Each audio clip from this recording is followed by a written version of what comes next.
All right, guys. Well, we are a few minutes behind here getting started, but it was for good reason. We were creating a little bit of a strategy here this morning as we go into this multiple hour live stream that we have planned for this morning. And this is something that we have been talking about as a group at Top Contractor School for some time, and we really wanted to start in any way that we could start to be able to give back in ways that really had an impact, a massive impact on the world. And this morning is the first time that we're going to have an opportunity to share with you guys one of the ways that we are going to start giving back here as a group, as the Top Contractor School Inner Circle and our Top Contractor School community. And so in a few moments, I'm going to introduce you to a guy who I was blessed to be introduced to by the Callaway family, by K&L Industries. Keith Sr. and Lillian and Keith Jr. introduced me to a guy named Brian Heerwagen. And Brian's organization is called Standards of Excellence. And I'm going to save the description of that organization and exactly what they do for Brian to describe to you guys, because he does such an incredible job doing it.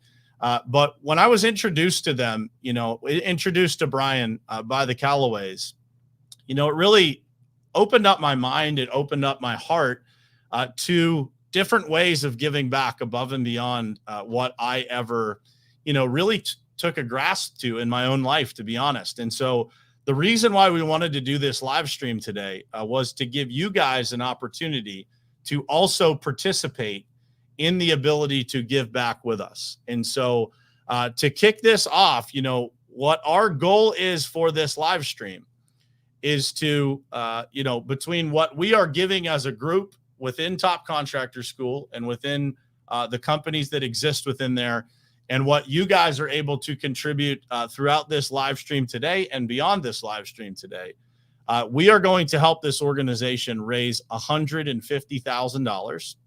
And I'm going to, again, wait for Brian to come on here so that we can talk about exactly what that's going to do. But I want you guys to imagine something, when it comes to nonprofits and the way that nonprofits really work. I want you to imagine being a nonprofit organization that is able to survive indefinitely as a result of a one-time $150,000 donation. And when I heard this was an opportunity to be able to be part of, it absolutely blew me away. And I was just hooked and 100% invested in finding a way to make this happen. Now, with that said, finding a way to make something happen, it takes a lot of faith. This is a faith-based organization that we are supporting. They are a short-term mission support organization. So they send people and support people that are going all around the world, right, to help those that have the most need. And when you hear these stories of exactly what Standards of Excellence does and how this donation that we are going to make is going to impact people, you will be just as hooked as I was when it comes to how to support this organization.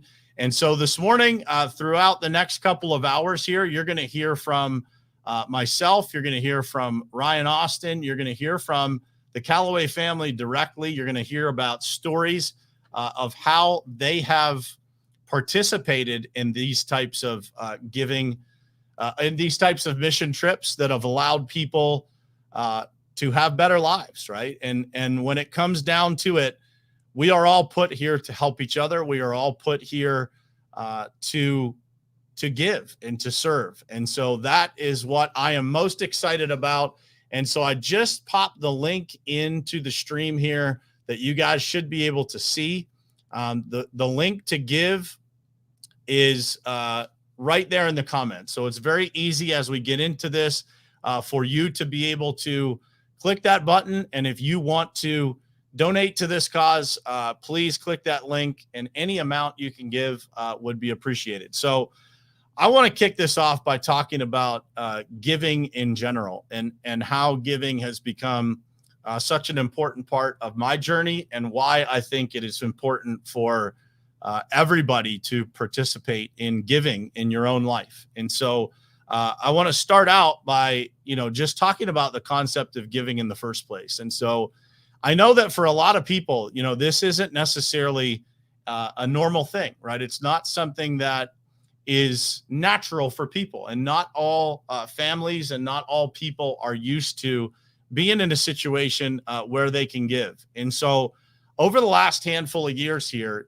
with the success that I've been able to build, in my own life, and, financially for my own life, it has been absolutely, incredible to be able to give back to different organizations. And some of the giving that I do is through my time. Some of the giving that I do is financially.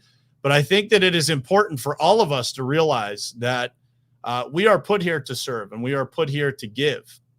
And as we are able to, continue to give in our own lives, I think that what you'll find is that it becomes something that feels better than anything else in your life, right? And when you're able to give like that, it fulfills a piece of you that maybe you didn't know existed. And so for me, being able to support such an incredible organization like this one, being able to get behind a person like Brian Heerwagen and be able to do something of this magnitude is always really, since I got the joy of giving placed into my life, it's always been something that I've looked to do. And so I'm so grateful that the Callaways were able to introduce the Top Contractor School community, the Top Contractor School inner circle to Brian, and to be able to, introduce us to an opportunity like this one that gives us and affords us the opportunity to give at such a level that makes a worldwide impact. And I'm going to bring Brian on here in just a second and talk about that impact, and talk about exactly what this donation that we are going to steward here is going to do, and how it's going to impact their organization, and then how their organization impacts the world around us. So without further delay here, I'm going to bring on Mr. Brian Heerwagen. And Brian, thank you for joining us this morning, man. And it is a pleasure to be here with you this morning, brother. Man, I'm just so grateful for the opportunity to spend time here this morning, introducing everyone to this cause, to you, to your organization, and hopefully get some support here and get some people feeling good by giving this morning. Yeah, thank you. Thank you. I got to just to add a little bit to what you're sharing about in regards to giving or generosity. I know for me and my wife, we found the same thing, is that giving is more fulfilling than we would usually ever imagine. But I find, and because what I do does get a lot of people moving toward generosity, I just watch it happen again and again when people are brave enough to trust the process that giving really does turn into more. It's pretty exciting. It's life-changing for most people, even in small amounts. But the more they do, the more they see that giving does do what you were talking about. It's life-giving. So yeah, it is incredible, man. And I'll be honest, I've been a giver to a lot of different organizations, and obviously every organization out there that's a nonprofit is looking for donations from people. This one is a unique situation that I've never really been faced with. And that is what honestly got me so excited. And we were talking before we came on here about just the pull on all of us that we have to make this happen. And so what we are going to raise is $150,000 to support a specific project that you guys are in the process of bringing to reality. And so I want to kick it off here talking about, a little bit about that project.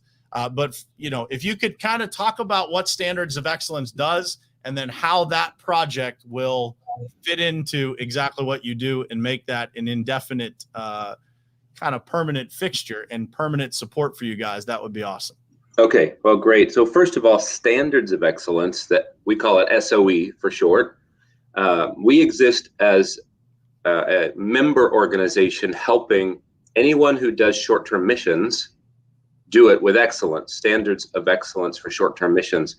There's a lot of ways that we relate to churches, schools, and organizations who are sending individuals out for 10 days, 2 weeks, all the way up to 2 years or 3 years at a time. But these people are going out to countries all over the world. They're helping alleviate poverty, or they're helping build buildings. I mean, the list of things that these people do in the short-term mission arena is unending. It's just extraordinary what all they can do. And so we exist to help make sure that those people going are doing it in ways that are culturally relevant, that have strategies behind them and viable connections or partnerships, so that what's being done isn't just making the goer feel good about having visited another country, or the goer feel good like patting themselves on the back saying, hey, I did a good thing for someone, but rather, more than that, it's going to really affect the lives of the people they've gone to serve. So Standards of Excellence becomes that clearinghouse for doing short-term missions well. Now, the connection between Standards of Excellence and this idea that you're helping us present today is really extraordinary in a couple of ways. One of them is that our organization is constantly in a fundraising mode. We are a not-for-profit, a nonprofit, and so it is part of our lot in life to continue to raise funds. And I've been doing this almost 40 years now. And honestly, it's changed so much since the early days of support raising. It's getting harder to raise funds, and we are spending more time trying to work through that process and to work through the giving of those who are of a younger generation. They don't give like the old school folks did. And so this idea, this so connected concept that we'll be presenting, it actually, if funded, becomes a new way of providing financial resources for Standards of Excellence. It's in a sense a business model. If this $150,000 that Brian was talking about comes in, it is the engine behind getting this so connected thing up and running. That becomes our main source of revenue, so that no longer are we in this fundraising mode constantly, but rather we have more time and more resources to do what we do for the world with excellence in short-term missions. The other thing that's ironic, and we'll get into more of the details here, but as I was listening to you, Brian, I realized that funding So Connected, giving generously to make So Connected possible, is actually making a tool accessible to the world, well, to America, that allows other people to give generously, because So Connected itself is a donor management system that makes giving, unlike any other donor management system can, makes it more excellent, more possible. It will help short-term missions, but it helps the giver and the goer be connected in ways that no other platform is doing. So give to this and you help the world, give to this and you also help make giving for other people more possible. So it's kind of a double bonus there. Yeah, it's incredible. And you know, for those of you who are watching, you know, I've personally spent some time with Brian, a few different calls trying to learn about this. And then we spent some time on the call with the Top Contractor School Inner Circle group talking about this. And I think that everybody, you know, walked away with the same kind of feeling like, man, this is something different. And, you know, I don't say like this is a world changing opportunity very often, but it really is. Right. And to your point, you know, when you talk about and to, you know, to kind of keep it simple, the concept would be to support people in a way similar to kind of make it relative to everybody. Almost everybody knows what GoFundMe is. It's similar to that, very different, but the same kind of concept that GoFundMe has, but it's to support, again, Brian's organization, other organizations like that, churches, missions, all kinds of things like that. And the concept, again, technology is a beautiful thing when it is used properly, right? And so this platform is going to allow people to give, but then be connected to the place that they are giving to, so that they can actually see, you know, those funds and really be connected to the impact that is being made as a result of their giving. And so can you talk a little bit about the details of that side of the platform and kind of, you know, how exciting that is to be able to, because it's something different than what's ever been done, I believe, at least from what I've heard, in that kind of arena. Yeah, so I'll just say the example you gave, GoFundMe, there's, you know, 15, 16 other giving platforms or software items like that out there. And most all of them essentially allow for a gift to come in, an acknowledgement to be sent so that the donor knows it's been done. And there's some way for those funds eventually, once collected, to be transferred to the organization that's related to the fundraising effort. It's pretty much simply this pass-through process. And then those organizations keep anywhere from 4 or 5% of each and every dollar that's contributed. Some have even fees built in and other percentages up to about 17% of the dollar given. So you spend quite a bit indirectly for this clearinghouse to simply process giving for a fundraising effort. So Connected, we call it So Connected, by the way, because in the early days, we kept thinking if there was just a way to make sure that the giver and the goer could be connected. I mean, it'd be great to have them so connected that they feel like they're in it together. And of course, out of that emerged the name So Connected. So this particular software does what you said. It leverages technology. It leverages the capabilities of today to make sure that once a gift is given, not only is there an acknowledgement and a receipt given, the funds are passed through immediately to the fundraising organization, or almost immediately, rather than on the 1st and the 15th of the month. It's just a real-time transfer. But also the person raising the funds is alerted to the gift as well right then. And that person, for example, has to thank the giver. Today it's different, 2021. I know when I first started 40 years ago, you got the check in the mail at the organization, you got the acknowledgement from the organization, and I was supposed to sit and write a thank you card, put a stamp on it, and mail to the giver a thank you. That was about as big as the effort was, but we did something like that. Today, nobody even writes thank you letters. So this So Connected one allows the gift to come in, the giver and the goer to be alerted. The goer has to thank the giver. It's like a snooze alarm. This software will continue to remind the goer, remember to thank. You can thank by video, by text, by email, by other social media platform. It's all built in for that. It also has built-in connections for, or reminders for, reports before, during, and after one of the major events that happen. So basically, it's a faster turnaround for a lower percentage of takeaway from the, I think it's going to be 3 to 4% in the end, one of the lowest out there, for a really robust software component that keeps the goer and the giver connected.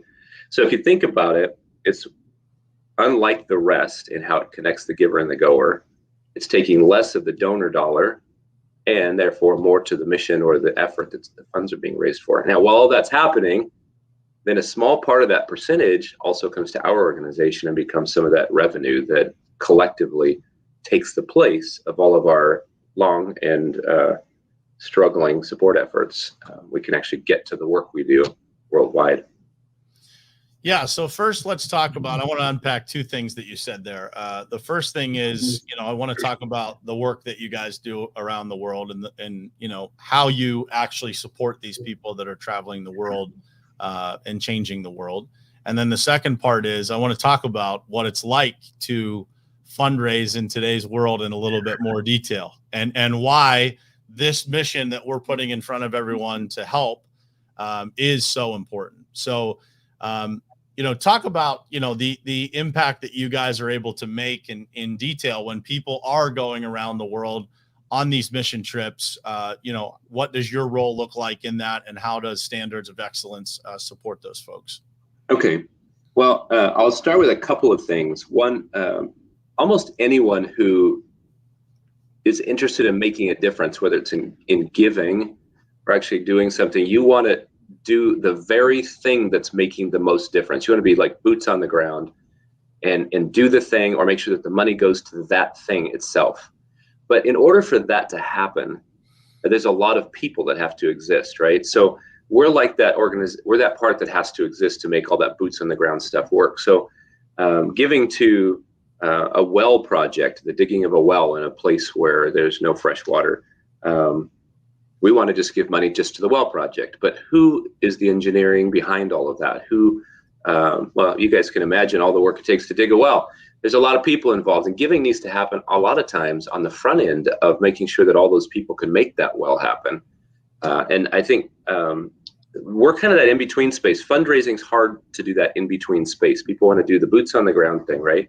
And yet here we are trying to move out there those who are going to actually create that work and make it all happen. So all that to say is, in a sense, giving to So Connected or just to standards of excellence is not a very glamorous thing.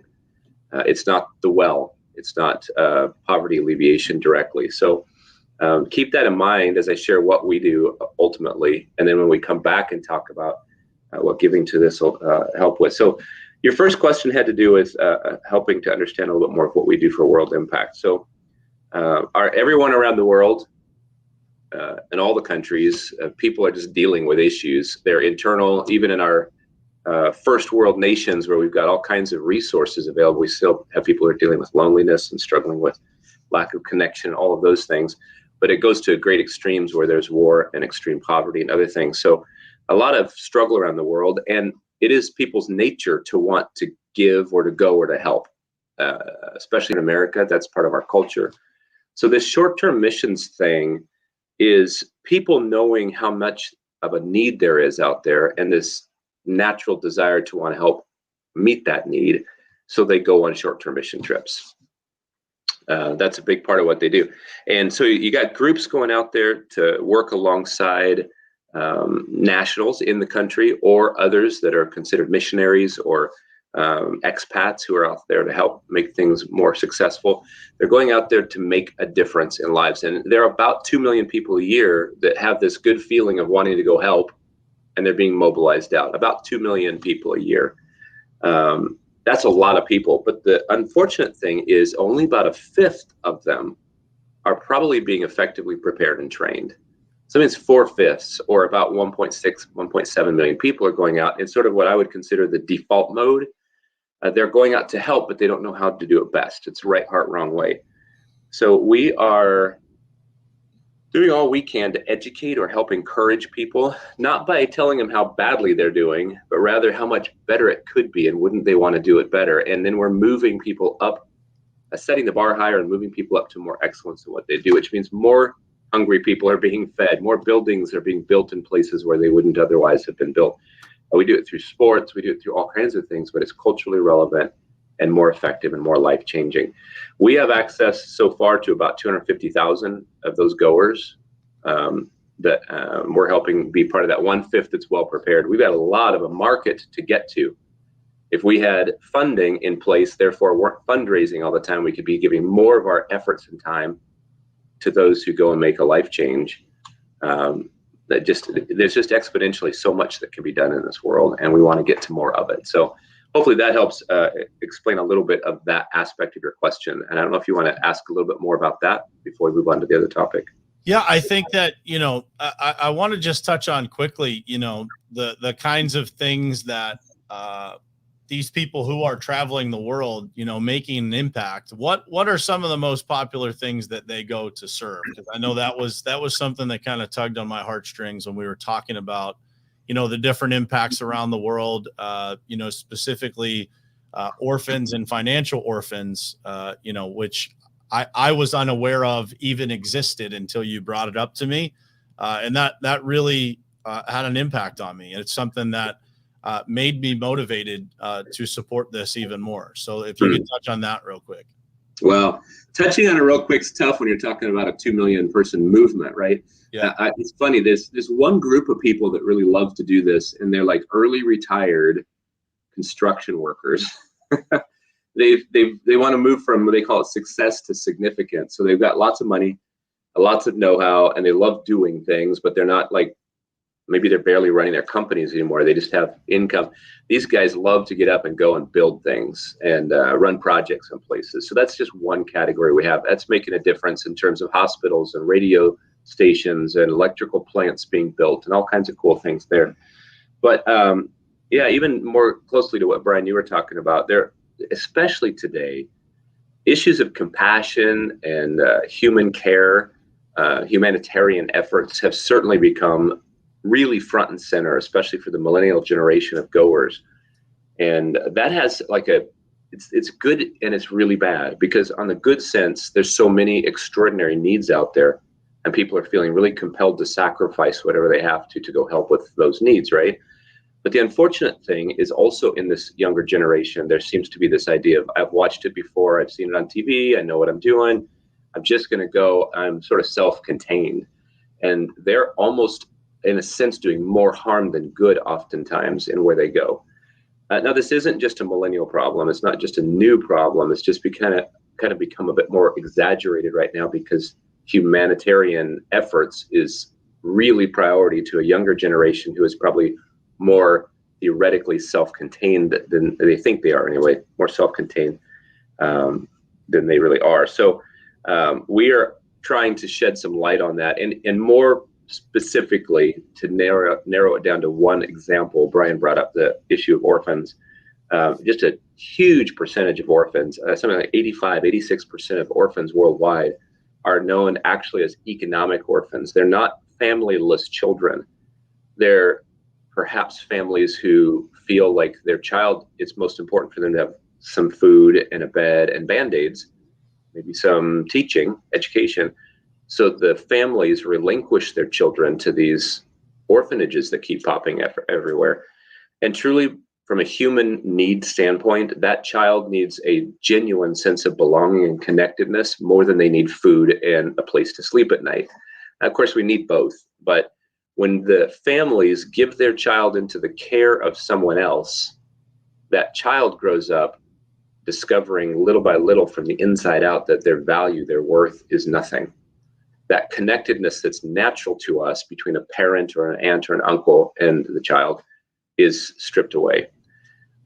There wasn't as much understanding 100 years ago about this as there is today. And now today, countries around the world, organizations around the world, psychologists around the world, literally around the world, are realizing that orphanages in the old sense are one of the greatest travesties to children worldwide. It's supposed to be what's saving children, and instead it's destroying them. And the term they use in orphanages regarding orphan care is children age out, because once they reach probably 18, or depending on the country, when they age out, what is the success rate for these kids? And the suicide rate, the drug addiction rate, the crime rate, the imprisonment rate is astronomical for these young people. And there are those who have made it through the system post-orphan care who today are advocates for eliminating old school orphan care for family-based care today. Well, why does this matter? Why does Brian bring it up? Because short-term missions is the most immediate vehicle for people who care deeply about human needs, who think they know enough to go and help somewhere for 2 weeks and pat themselves in the back or feel good in their heart because they helped these orphans. But they're literally just exacerbating this horrific situation worldwide. So we get to come in and say, hey, people, family-based care, the true human need is this. There are creative ways to help children and families achieve both the food and then the physical needs as well as the emotional needs. Can we move you to that place?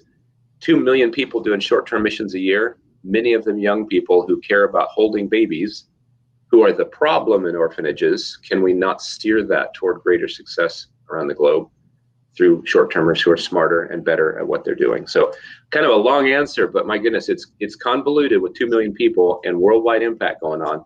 A lot of mistakes being made, but hopefully that dials in for you a little bit about what you're asking. Yeah. So important, man. And, it is, like I said, it's one of those things that, I don't know anybody that doesn't care deeply about having an impact on something as important as kids.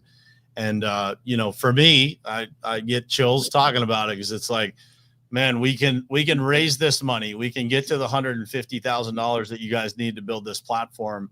And imagine, I call it the ripple effect, right? It's like, Yes. Imagine the ripple effect of that one, decent sized stone that we're throwing in the pond here, that just ripples out and impacts millions and millions and millions of children, and then their children and their children. It's one of the things that I believe as a group at Top Contractor School, we're all passionate about taking care of our employees so they can take care of their children and their children can have, a better opportunity, and paying that forward around the world, man, is just so exciting. So, we're going to have you back here in a little bit, brother. I appreciate you jumping on here with me to kick this off. We've got Ryan Austin coming up next here. He is from Michigan, so just outside of Detroit, Michigan. I guess it's a little further than outside of Detroit. But another part of the country here to support. Ryan is the president and owner of Birmingham Sealcoat, and he's a great dude. So, Brian, we look forward to hearing. I've heard the rumor that you're going to share some fun stories with Keith Calloway Sr. here in just a little bit. So I'm looking forward to hearing those stories and cutting it up with you guys here in a little bit. But Brian, thanks for being here. And Mr. Ryan Austin, welcome, brother. You got your mute on. You got to turn your mute off, brother. There you go. What's up, everybody? You know what? It's been a challenging morning, but I made it here. I had to ride my bike because I had no service. I'm actually up in the UP right now, and I figured I had to be up here no matter what to help out this great cause, because what is my mission every single day is to help one individual. And you guys were just talking about the ripple effect, and you know, I can already sense the ripple effect of what I'm doing for my mission and what I do with my podcast, The Power of Helping People. And I wanted to kind of go a little bit into that. But first and foremost, I just want to say, everybody, it's a beautiful day out here in Mackinac. I'm actually right behind me.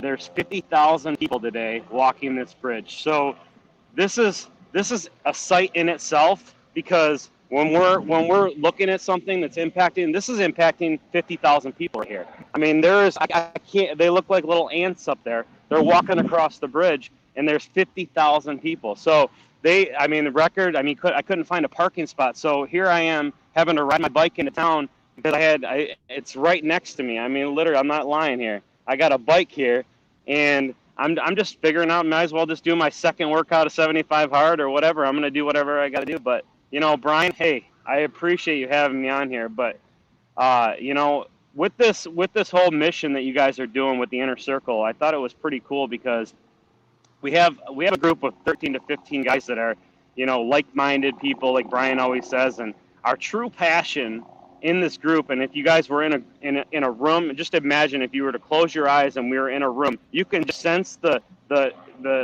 spiritual guidance in the room. You can, you know, God's in the room, because you can just feel it, because it's just an impactful thing. Because we had a inner circle retreat in Fort Lauderdale, and I'm sure a lot of you guys have seen the videos and seen everything and like that. But what's been really cool about that is just being in that room with those guys, and how positive everybody is.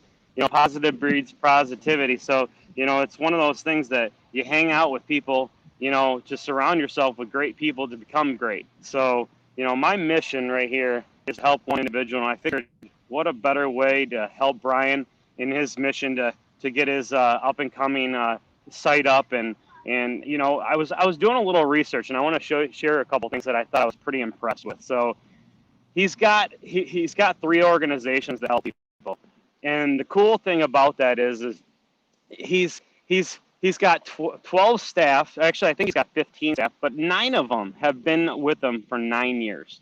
So if you can imagine, you know, have an employee for 9 years. I mean, I have a business, and I have about 45 to 50 people. And, you know, when those people make 8, 9, 10 years, that's a true testament of where you're going and where your journey is going. So I have a shirt today that, you know, I'm going to tell a little story about it, but it's called, it's This New Day. It's for my buddy Mark, and he has a brand, and, you know, it's this new day.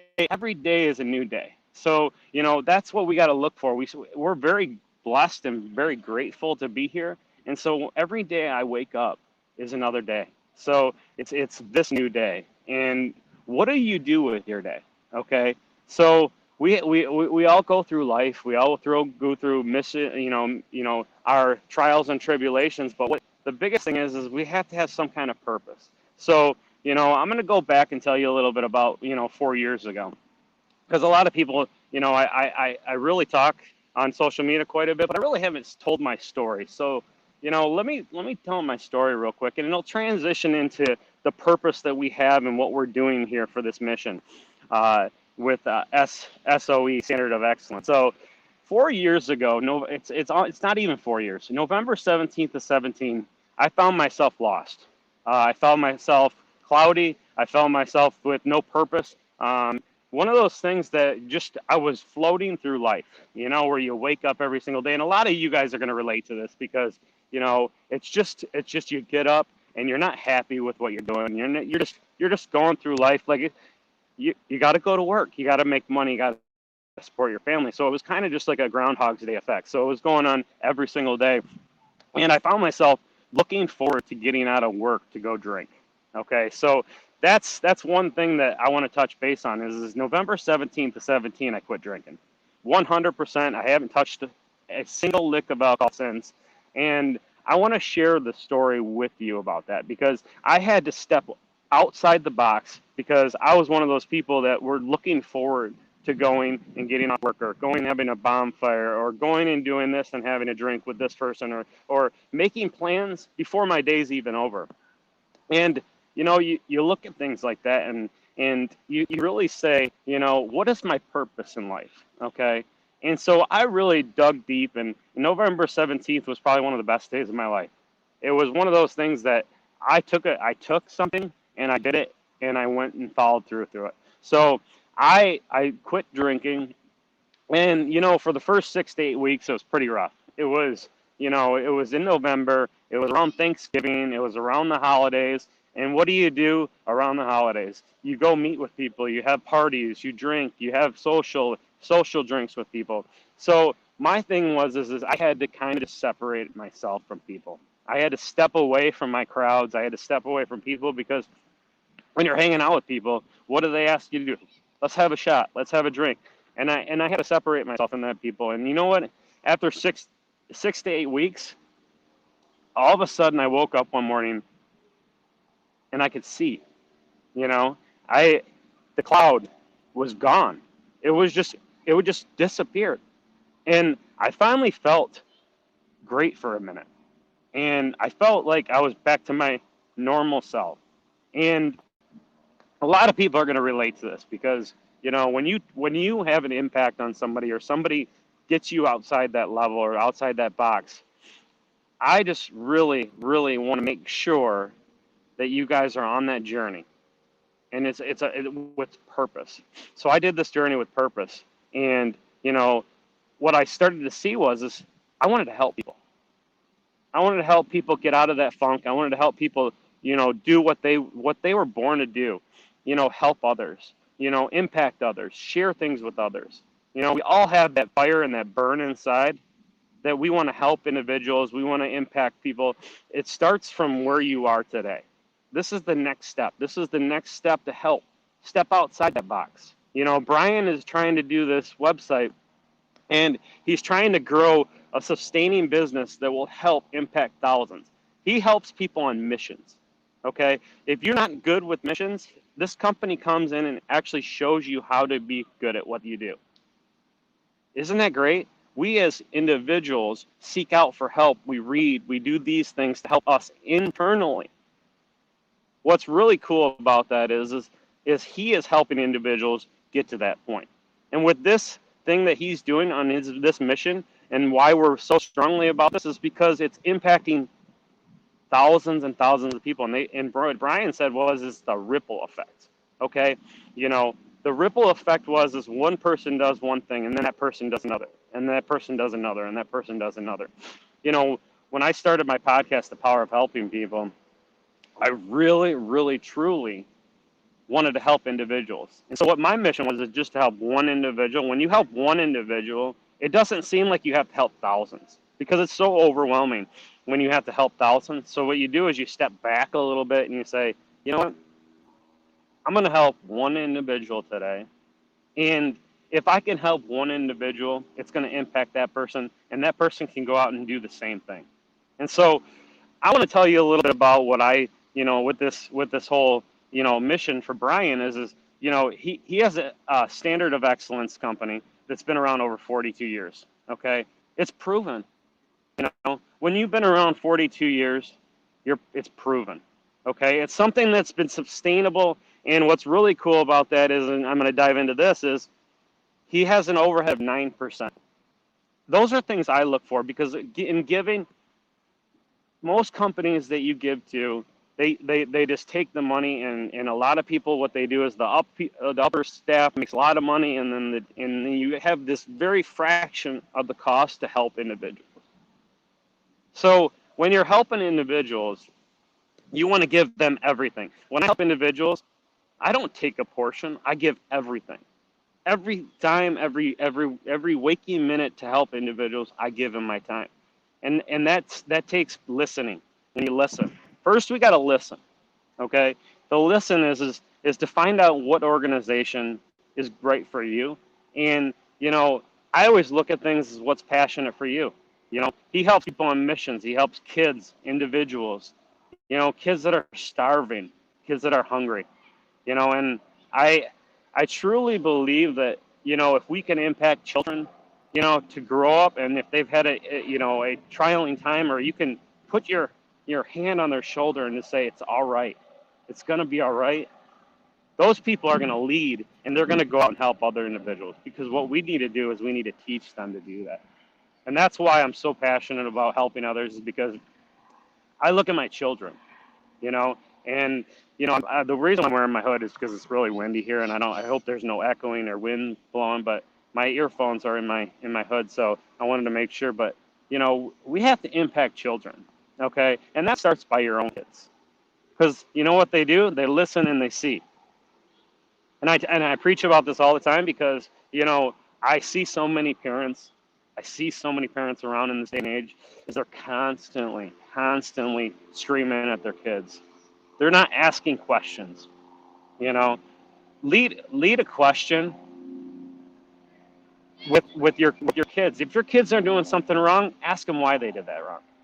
Those are little things that you can impact kids with. And so when Brian's doing this, he's helping individuals. I mean, I gotta tell you these statistics. He's in 31 states, okay, which is pretty cool. He's helped. He's put 31 states. He did hundreds of teams in those states. He's actually short-termers. He's done 12,269 people. That's amazing. That's a lot of individuals that he's actually did short-term help with these people. 105 countries. Okay, we're talking. He sent over 140 people to Katrina. He said 120 something to Honduras. I mean, these are people that are going and leading people and helping individuals, like kids, like I'm talking about. We have to impact the kids first, and if we can impact the kids, they grow up to be better people. When you're complaining at home about politics or president or this and that, you know what? It doesn't matter who's in office. As long as we, the people, help individuals, we're going to make a huge ripple effect and make this nation a better nation. We got to stop worrying about the hate out there and reverse it and switch it. Because if you can just go up to somebody, like I'm in Mackinac right now, and there's 50,000 people walking across this bridge. And if I could go up there and hug every single person to make an impact, I would. And that's where it starts. It starts with one individual. And that's why what's really cool about this inner circle is we are all like-minded individuals, and we all want to help people. And when we help individuals, we feel great. So we have 50,000 people here today, and I guarantee 10 to 15% are changed today. And the reason why they're changed today is because they've never done this before. They've never actually experienced what they're experiencing today. The joy. Not one person on that bridge today is mad or is angry. They're glad to be here. And if they're glad to be here, it makes an impact on 50,000 people. There's going to be people here that have never walked as many miles as they are today. But you know what? They're going to walk across that bridge and they're going to do it. We, as individuals, need to help. And when we help others, it sends a ripple effect. And what's really cool is we have volunteers out here. We have hundreds and hundreds of people volunteering their time. I ask for you to volunteer your time and take some time today, tomorrow, to share this out, because you never know who you're going to impact. Brian and I, Brian has, since I've known Brian, he's back on here. Hey, I just want to tell you, I really appreciate you. And I was going to say thank you for this, because you know what, this experience that you guys are doing for the Inner Circle group is going to change a lot of the people in the group, because not a lot of people see that vision, and we need to bring them up to see that vision. And what's really cool is Keith Calloway Sr. Man, he stepped out. He stepped out in front of everybody, and he put what was on his heart. And I truly believe that that's a true man of faith, a true man of God, to step out of his comfort zone, to say, I'm going to help this individual, and we are going to help others because of it. And it's really cool to see the impact. And I'm just very blessed to be here, Brian. So I really appreciate you, getting me on here. I could talk for days, but I truly want to say a couple more things before I get off this. But, let me flash something up here and let's see if you can read it to everybody. All right. $30,000 in donations already. I mean, we just started 50 minutes ago, guys. I'm getting chills, and I'm getting chills because $30,000 already, just in the last 51 minutes. You don't understand how good that feels right now. $30,000. Yeah. Our goal today is 150,000, and it might not happen today, but sure would feel great to get that. So when you're out there, I have a lot of business friends, okay? And I'm going to ask you guys to just really go deep in your pockets, because here's the thing. We're all doing good, and if we're doing good, we need to share, okay? Because those who give receive, okay? And I truly believe that. We call that the tithing effect. When you give, you receive. And sometimes it's little, sometimes it's a lot, but I tell you what, when I give, the more I give, the more I get. And that is a powerful statement, and I truly believe, that this inner circle group is going to change and impact thousands of people. But what my mission is, one individual day, and I guarantee with already 30,000 donations, we've already impacted more than just one person, and that's what's really cool. Yeah, I think one of the points that I want to stress to everybody, man, is like, it doesn't matter where you're at in your journey. If you can give $5, $1, $10, $50, like, the ripple effect happens from every single dollar, right? And it's not about, giving the biggest donation. It's about giving from your heart, giving from a good place. And to your point, man, if you're one of those people that's watching, whether you're watching live or watching on the replay, if you haven't given, one of the things that I was talking to Keith Jr. about this morning is I said, giving, the best feeling of giving is when you're giving to that point of like being a little uncomfortable, like, right. And that uncomfortable feeling could be $50. It could be $100, could be 5,000, could be 10,000, could be 25,000. Right. But when you give to that feeling of slight, like where you're like, man, that's a decent donation, or it makes you a little uncomfortable. Like, that's the point when I think that it really feels the best. And I don't say that to try and make people donate. I say that because of my own feeling when I give. Do you feel the same, man, when you're giving to people? Like, what's the feeling you get after you give? So I got to tell you this story real quick, and it's pretty powerful. And I'm sure my pastor is going to be watching this, so he can relate to this. But about 6 years ago, my daughter was 8 years old. Okay, and for those of you guys that don't know my daughter, 2 years ago she was diagnosed with type 1 diabetes, and she is that girl that's just so grown up, so passionate. Well, when she was 8 years old, we went to church, and they were doing this one-off of basically, like, the church was going through struggles. They had to pay off this mortgage, and they had to start this mission to pay off this mortgage, because in order to start the other side, to finish the construction, they had to pay off the first mortgage to be able to start the second one. So what happened was they had to do this all in a very fast time. So our mission was to raise $3.5 million. Okay, and this is a huge church, so I think it was like $3.2 million. Well, the story and the impact is my daughter took her only dollar that she got. I don't know how she got it, but she went up to the pastor and said, I want to give you this dollar to start the mission. And that was the first dollar of that mission. And not even 9 months later, it was paid off. And so I tell that story because she was 8 years old, and that was her only dollar to start that mission. And that's the impact that we want to have today. Because if you have $1, if you have $5, if you have $10, if you have thousands of dollars that you say, I don't know what to do with, I'm just gonna, I feel like in my heart that I just want to give. This is the time to give, because this is going to impact thousands of people. And what it does is it starts something, and I'll tell you about how I feel. I give as much as I can to make me feel uncomfortable, but I also give to make an impact, because I know when I give, I am stepping outside of my comfort zone.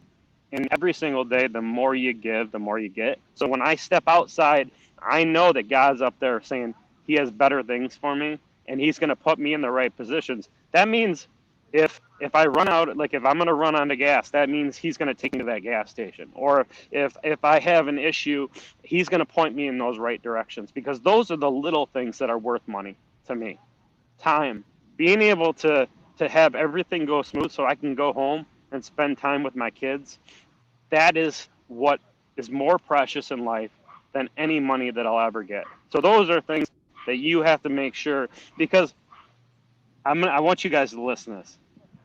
Money comes and goes, but the true meaning of giving is him upstairs saying he's going to watch over you because you helped somebody else out, and you didn't think of yourself. You thought of him first and others. That is the true meaning of giving. If you feel like you have to give because you have to give, that's not the true meaning. The true meaning of giving is giving everything you possibly can with no intentions, no nothing in return. But watch how it happens when you start doing that. When you start shaking hands and you start talking to people and sharing your experience, watch what happens, because you never know. And we talk about this all the time, Brian and I. You never know who you're going to impact and you're going to change. Because when you change that individual, they'll never forget it. And when they're impacted, guess what they're going to do? They're going to go do the same thing. They're going to say, this person saved me, I got to go save others. And that's that ripple effect we keep talking about. So when Brian brought this to our inner circle, not only did I have the passion of helping, I have the passion of really wanting to make a difference in reaching out to people that I know can afford to help, and also the people that I know that are going to want to help to impact people. Because I hang out with a lot of good people, and the people that hang out with me love to help. And some people look at me like, you always do this, you always do that, I always do this. Like, you know what? That's what makes me who I am today. Same thing with Brian here. That's what makes Brian who he is today, is because we give. We'll give the shirt off our back if we have to. And that's what's great, and that's why I'm in this inner circle group, is because every single individual is like-minded like this, and they would do the same thing. So could you imagine if our group turned into thousands and thousands and thousands of people, and we had this huge mission to help individuals, and it was easy. That's what we're trying to do. We're trying to help individuals get to the next level up, get out of that funk, maybe be a little more successful. That 1% better every single day is key. So, I just, I have to show this view because it's so crazy. I mean, you can see the bridge behind me, but look at all those people. Beautiful, man. Beautiful. It's truly a blessed day to be here, and I'm so happy to be here today, because I'm standing out looking at all these people, and it's very surreal and emotional, because they're all smiling, they're all laughing, they're all giggling, and there's not one person that I've seen today that hasn't said hi or hello, or you having a good day. That's awesome, and we're in the city and we're go hustle, and then we step outside and we actually listen and see. There's a lot of powerful people out in this world. We've got to block out all the noise, and we got to focus on what the real mission is to help others and help individuals. Amen to that, brother. No better way to end your segment than that one, bro. I appreciate you being here, brother. Appreciate you supporting everything that we do. Appreciate your friendship and and your passion for helping people. I mean, I always say, man, lots of people talk about it, but when you act it out every single day and you deliver on it, it really makes a massive impact. So from me to you, I appreciate it, man. I shared this to your page, but definitely when you get off of here, click the link and text it to a bunch of people, and let's see how much impact we can make today. So I appreciate you, brother. And did you already walk across the bridge, or are you walking after? Nope. I'm doing it now. So we're gonna get this going. So we'll see what happens. So well, be safe, man, and hug maybe 50 or 100 people on your way across the bridge, man. Wouldn't that be great? and send them to the link, bro. Make sure you keep that link on your text so you can text it to everybody that you're walking across with, right? You can airdrop it to everybody on the bridge. Heck yeah.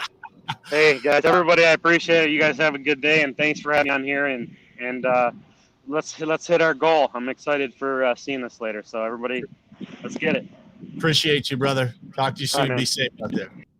All right. So next up, we have the first family of Top Contractor School. Man, these people have been just a massive blessing to my life, and the way that we were introduced to this cause in the first place.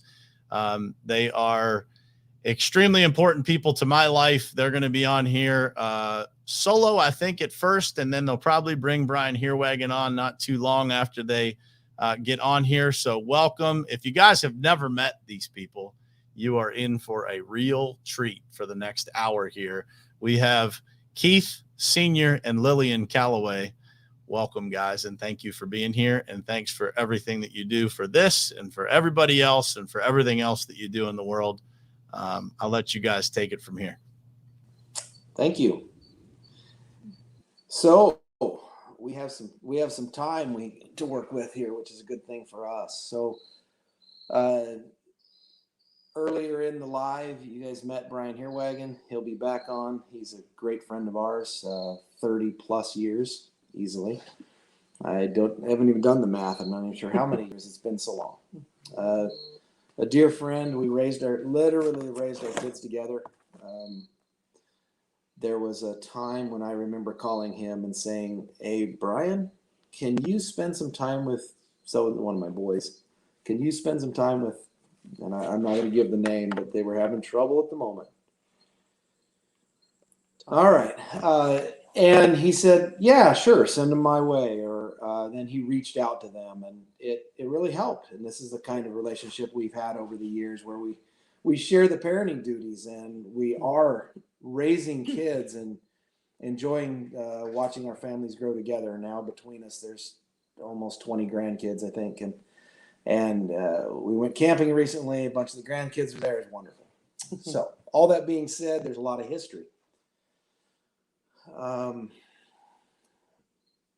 So what we'd like to do is spend some time talking about giving back and some of the whys. And just before we jumped on, Lillian mentioned one of the whys for me is this, and I'd like her to tell that story. I was kind of on the bad end of the story, and she'll explain that. And so I do actually have some part of that story that I'd like to share too, but go ahead and talk about it. So when we first got married, Keith started K&L Industries, and we had been married just over a year. Keith Jr. we had just celebrated Keith Jr.'s first birthday, and his mom was at our house, and I received a phone call from him because he had gone out to work because he's self-employed. He was the only income at that point. And I got a phone call from him that said he had been burned very badly and he needed to go to the hospital. His mom took me with Keith Jr., knowing that I was going to have childcare. And we went and picked him up, took him to the burn center hospital in Portland. And how much of your body was burned? 15%. 15%. And it was all of his upper body. So this face you see, not the original one.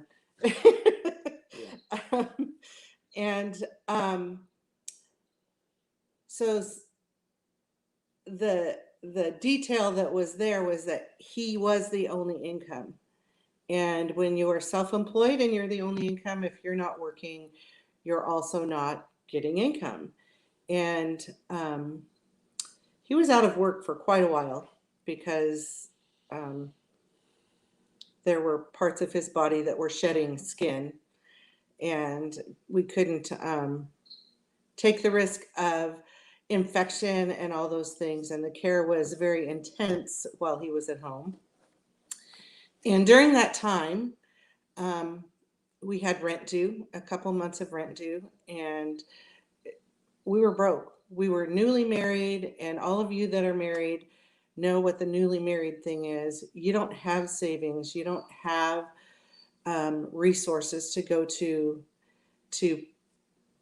help you along. I mean, there were people who would help us with food and those kind of things, but financially, it's hard. It's hard to go somewhere and ask for help. And that's actually one of the important things of this fundraiser, is because it's hard to ask people to help when you know it's a good cause, you know they need something. But out of nowhere, 2 months of our rent was paid.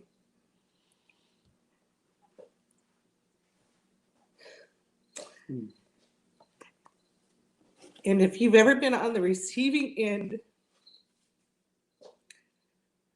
of someone gifting you something that you need, it changes you. It changes who you are. It changes how your heart ticks. Because when you see a need and you can step in and fulfill that, the giving by far exceeds the receiving. It was the fact that we didn't know where the money was going to come from. We had a 1-year-old, we had bills to pay, and we were cared for. But that's one of the first steps that started changing our giving. As Ryan was saying, the fact that you can, it doesn't matter what you give, how little, how small, $1, $5, up to the ability of giving significantly. It doesn't matter. The fact is that you're giving out of your heart, of what you feel is necessary out of your heart and what you can. And oftentimes when you give that makes you uncomfortable, that's the best kind of giving, because you see the biggest results, not for the receiver, but for the giver. And that was significant to us. And that was the beginning of forming who we were as a couple, to learn how to give freely, and to look for needs, and to truly give to those, not just people, but organizations that need. Something else that happened, I was in the hospital for 2 days when I got burned. And he looked like Rocky. Yeah, I was all swollen up. One of my eye, I couldn't see out of one of my eyes. And one of my, what I would consider kind of a distant family member, just because I don't see them very often. It's her sister's husband. They came up to the hospital. Of course, then you could just walk in and visit people. A little different now. But he came in, and he came into the hospital room, and I was a mess. And he's like, "Oh man, he's a cussing guy. So you look like blankety blank." And I said, "Yeah, I probably don't disagree, although I don't have a mirror. So I imagine that's true." I could barely see through my eye, one eye. And he visited for a few minutes, gave me a hard time, which is what we do within our families. We kind of tease each other, and that is okay. That's part of what we do. When he was getting ready to leave, he pulled a $100 bill out of his pocket, and he handed it to Lillian, and he said, "Here you go. I don't know what you're going to need, and it doesn't matter. Here you go." And I looked at him through the one eye, and I said, "You don't need to do that." And he said, "I want to do that." And I said, "Well, I'll pay you back." And he said, "It's not a loan. It's a gift. And I don't want it back. And he literally pushed it into her hand and said, "I'll see you later," and he walked out. I've been able to do that a couple of times over the years with other people. Just kind of boldly show some generosity that said, it's not about the act as much as it is you getting what you need. He didn't ask me to make an account of what he gave the money for, and never would. It's interesting that particular brother-in-law, there's most of life's wisdom I wouldn't get from him, right? And yet he taught me a very, very basic lesson. So I would encourage you all to look around for these lessons because they're all over the place. So that being said, that's one of the foundations for us giving. And any of you that know us realize that we ended up, we had a child early, and then we kept having children because it seemed to fit us really well. We needed to be parents. That's what we needed. I needed, when I was young, to be driven out the door to go to work every day. I needed a reason behind me. Otherwise, I could get a little complacent or lazy. I always, in my ego, thought I was self-driven, but I'm not. I need to be driven by some other reason. And it's the same with giving, is that sometimes I needed to be involved in something with others. I don't need to lead it. I don't need to be in charge, but I needed a reason behind it. And this thing with standards of excellence and building this thing was so connected. I've had to take point on it. It's been very uncomfortable to tell other people this is what we're doing, and this is what I expect of all of us. That's been odd for me. I expect that of my crew, but it's not them giving out of their family's income. But for some of you, that's what I'm asking, is to come out of your family's income, give to an organization that literally can be world changing. And a question that I've had that I thought would be a great question to ask today and in general is, what would I do? What could I or would I give up if I could, through one act or a series of acts, not even a building of a habit, but a series of actions, if I could change multiple lives with the ripple effect that they were talking about earlier, what would I do? What would I be willing to give up? And that's where I had to come from when I was going to the top Contractor School guys and other people I've been talking to about this opportunity. And it is indeed an opportunity. It's a need. And as I've thought about that, it's like, well, what would I do? I would put my ego to the side. I would put my typical tendencies to the side, to be a little more complacent, to be more the guy that just gives rather than the one that talks about it. But in this case, I wasn't allowed to do that. I had to talk about it. And it's been uncomfortable, and it's probably going to continue to be uncomfortable. But I've noticed others on the stream here. I won't give their names, but others have been talking a lot recently about, let's do the things that are uncomfortable because that's where the sweet spot probably is. And so anyway, that's one of the things we're doing, is that it's easy for us to give. It's harder to receive. And I've discovered in this case that it's kind of hard to lead the giving because you're asking people to do something that is very personal to them. And it should be personal.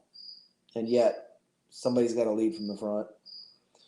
I tend to lead from the middle, dragging a few along, pushing a few forward. And that's maybe what I've done in this case too. But the point is, I'm leading, trying to get out of my comfort zone and tell others, let's do it. And I think part of that too is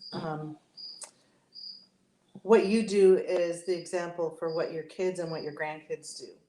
Do you want your grandkids to grow up to be giving, and I speak of grandkids because we have 14 granddaughters and soon a grandson, but how did I want them to grow up? Did I want them to grow up valuing money, things, items, or did I want them to grow up to be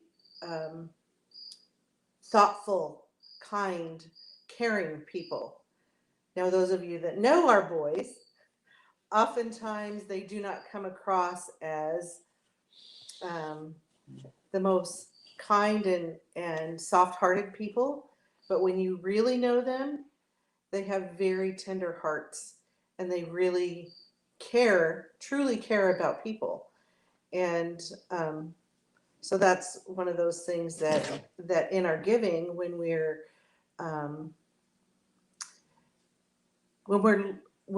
going to give, let your kids be a part of it. Being online, let them push the button and say, let's give this much, or let's help me decide what we should give. What do you think? Because then they're a part of your decision and they understand it, and you talk about it and you use it as a lesson. You don't just so often as adults we forget that our kids are mimicking and watching everything that we're doing, and they need to know that this is something that we're trying to do to make it to help this organization be permanent, to continue on forever, and to be self-sufficient so that they don't have to keep giving their own time and energy into trying to raise money when they could be helping organizations and helping people. And Keith and I were talking about the fact we were trying to count the number of trips and things we've done to assist people with standards of excellence. And here in the United States, we've been to San Diego. We've done a surf camp in which we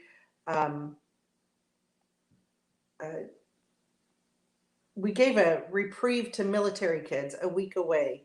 So they learned how to surf. We cooked. We were with them, counseled with them. We gave them time away, and that was due to the training of standards of excellence, that we could learn how to give and give freely and truly have eyes for others, because that's what giving is about eyes for others and seeing the needs, not seeing what our own needs are, but seeing what our own gifts are. And someone a while ago said, if you don't allow me to give, you're stealing my blessings. And that was an interesting way to think, that if I didn't give, if I didn't allow someone to give to me when I had a need, I was stealing their ability and their opportunity to be blessed and to learn and to grow. Because who knows what they were giving? Maybe they were giving their only dollar, like Ryan's daughter did, to start a fund. And that changes hearts every day. When there was the big Hurricane Katrina, Hurricane Ida, the newest one, but Hurricane Katrina, we sent a team of 20, 25 people. 25, yeah. Into Louisiana to do demolition, cleanup, rebuild, and it was hot and it was sweaty. But I wouldn't change it for the world. I was exhausted in the things I had to do, but it was only for 2 weeks, and it was very fulfilling. And there are multiple other. We did a vacation Bible school at a horse track in Washington, in the state of Washington, for all of the jockeys' kids. Well, the jockeys are there every day taking care of their horses, and their kids just have to sit in daycare. So we did a program week for them. And did it also in Spanish, because some of the workers' kids spoke Spanish, and there was a bunch of them there too. Yeah. Yeah. that got thrown on top of us when I took over a program at our church, and it's like, wow, we should do a trip. In about 6 or 7 weeks, we put together that whole entire trip. Brian Herwagen came in and did the training for us, and it ended up, I think, impacting lives to this day. It's impacted, I know, relationships that we had there with what then was high schoolers. A few of the younger ones were our kids that were along, younger than high school, but mostly high schoolers. And to this day, we have good relationships with some of those kids because of that week we spent in Washington. So, well, let's bring Brian Herwagen on, and let's talk more about some of the experiences that we've had together. And the impact. And some of the impact also. Good morning, Brian. Hello there. Hi. So we were just sitting here trying to make a list of the places that we've actually been to together, or at very least done trainings on. One that we didn't actually attend. Help me with this list. You've probably done hundreds, so it might be harder for you to remember us being part of it.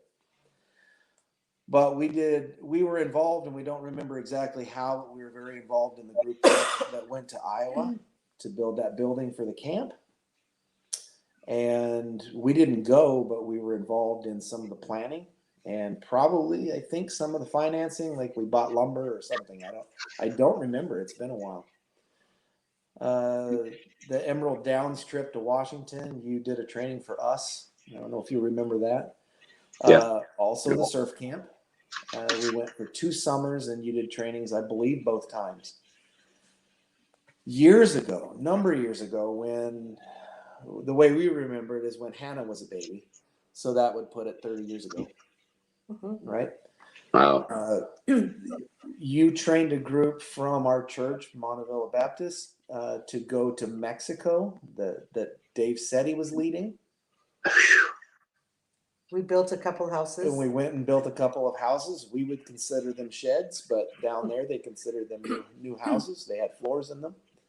You remember? Best homemade tortillas. Oh, the food was amazing. We were treated literally like kings and queens there by the people as they appreciated what we were doing for them. But that was a blast from the past when I remembered that trip. That's been a long time ago. Of course, Italy. We were trying to figure out how many times that either we went together or that we have been on different trips for whatever reason, and it's nearing 20. And probably 14 to 16 of those have been with you. Right? So, and that's for the festivals and the different events we've done, the rebuilding of the camp. When it flooded that time, when we were there for 3 months. With 5 kids. Yeah, with 5 kids and a team of total of 10, mostly teenagers. So that was quite a trip for us. 3 months in Italy. Argentina was another one where I'm gonna dig into that. I'm gonna dig into that in a minute. Kind of the reasoning behind why when Keith Jr. was 15 in 1999, I think it was, he and I went with you to Argentina. She already mentioned Hurricane Katrina. You and I have been to Haiti together. And I'm trying to remember of any others. Other than the road trips. Yeah, we went to Israel. That's right. That's not on our list. Yeah. And multiple road trips. And multiple road trips within the United States for taking our kids to college. A lot of different reasons to be on the road. We've helped with several weddings in different states, which were something that brings a smile to many of our faces because of the crazy things that happen there. So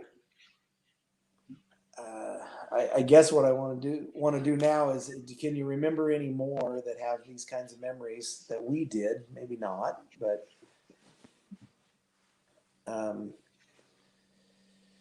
that's putting you on the spot, isn't it? Well, So. No, I don't have a list in my mind of all of what we've done because there's been so much, but I think it's important to just clarify, like all the overseas or some of the domestic trips you mentioned, like Israel and all these others, they were not vacation trips.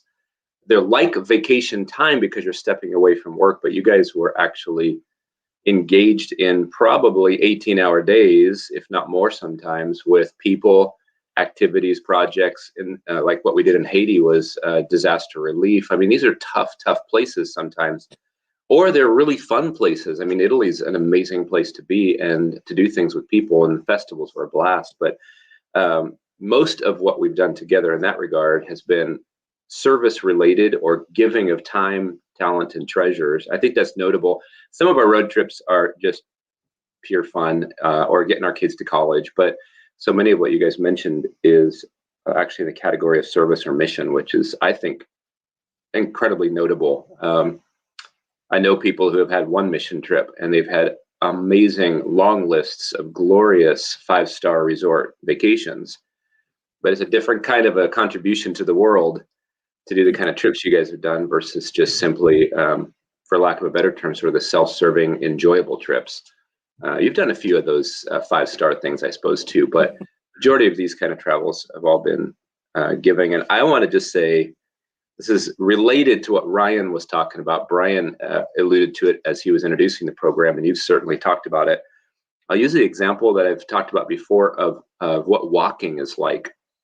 Walking is literally choosing to get off balance again and again. If you do not stick one foot out in front of the other, your body is not out of balance. You don't go anywhere. You're staying in one place. Putting a foot out in front means getting off balance to catch yourself. And the point in walking is that you're moving from where you are to new places, right? It requires risk. And life is like that. And you guys have been, for us, some of our favorite companions for risk taking. We take weird opportunities to get our families and ourselves off balance to move forward, so that we're not like so many where life keeps getting smaller and smaller the older they get. Fewer friends, fewer experiences, more sarcasm, more cynicism, and just lonely lives and comfortable houses. And who wants that for a life? So we keep taking risks, like walking. We keep trying to move on from where we are by doing crazy things. And that's generosity in finance. Sometimes it's 1,000, sometimes it's way more, sometimes it's $1. It's time doing weddings in other states for people who don't have support groups to help them have weddings. It's all kinds of stuff, but we got to keep getting off balance. And I love Ryan shared a little bit about his own journey, and that's getting off balance to keep moving forward and change lives. And you guys are about that. So I don't know, it's a theme I'm hearing through some of what we've done in this program, and I'm excited about it and love the fact that you guys help set the pace for some of that.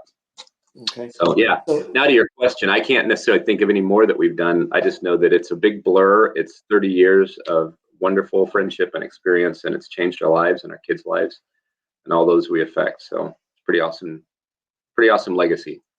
Yeah.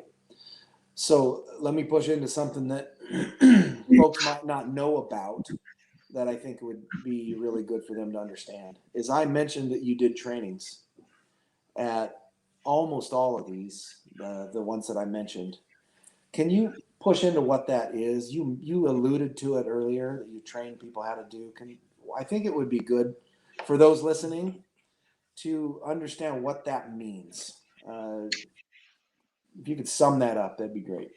Okay. Well, earlier in the program, I had talked about the right heart, wrong way. People who have big hearts and they want to make a difference, they actually feel like if they could just go and do something, they're going to improve the situation for someone. Right heart. But they don't know much about the place that they're going or what the potential impact for their behaviors might have on people where they're going.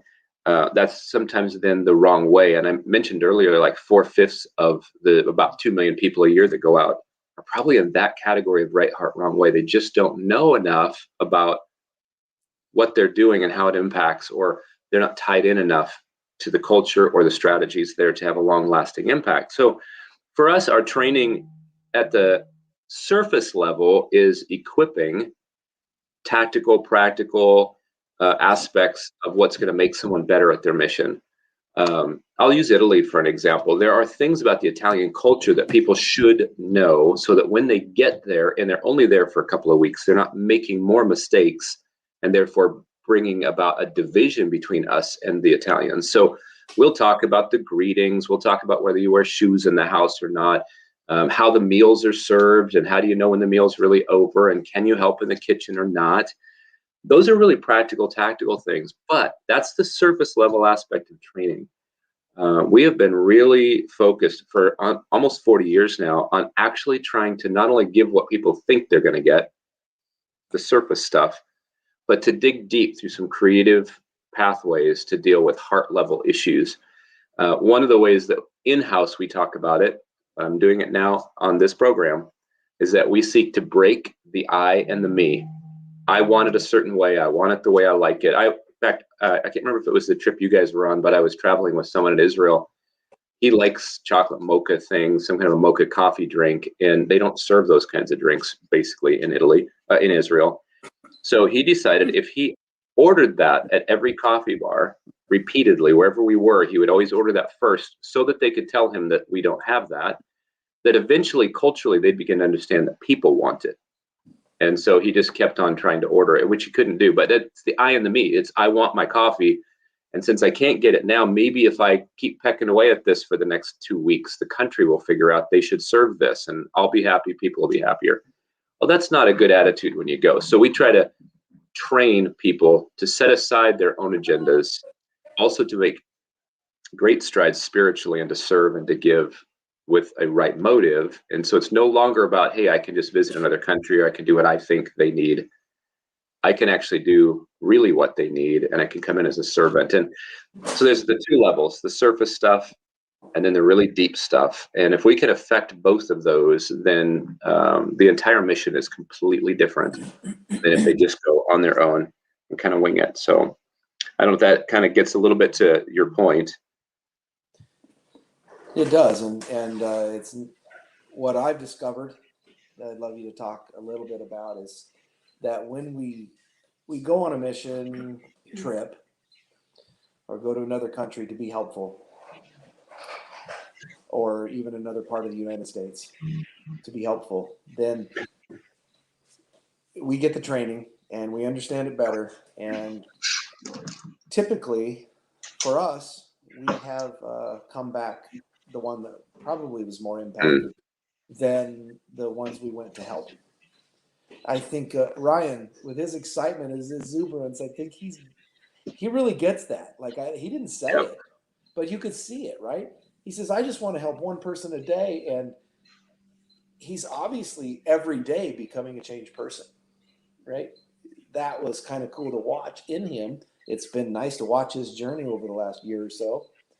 And I think that's really true with him. So you could speak into that then, because there is some follow-up tools that Standards of Excellence has that you use, right, for that purpose. So speak just a little bit about that so we understand that better.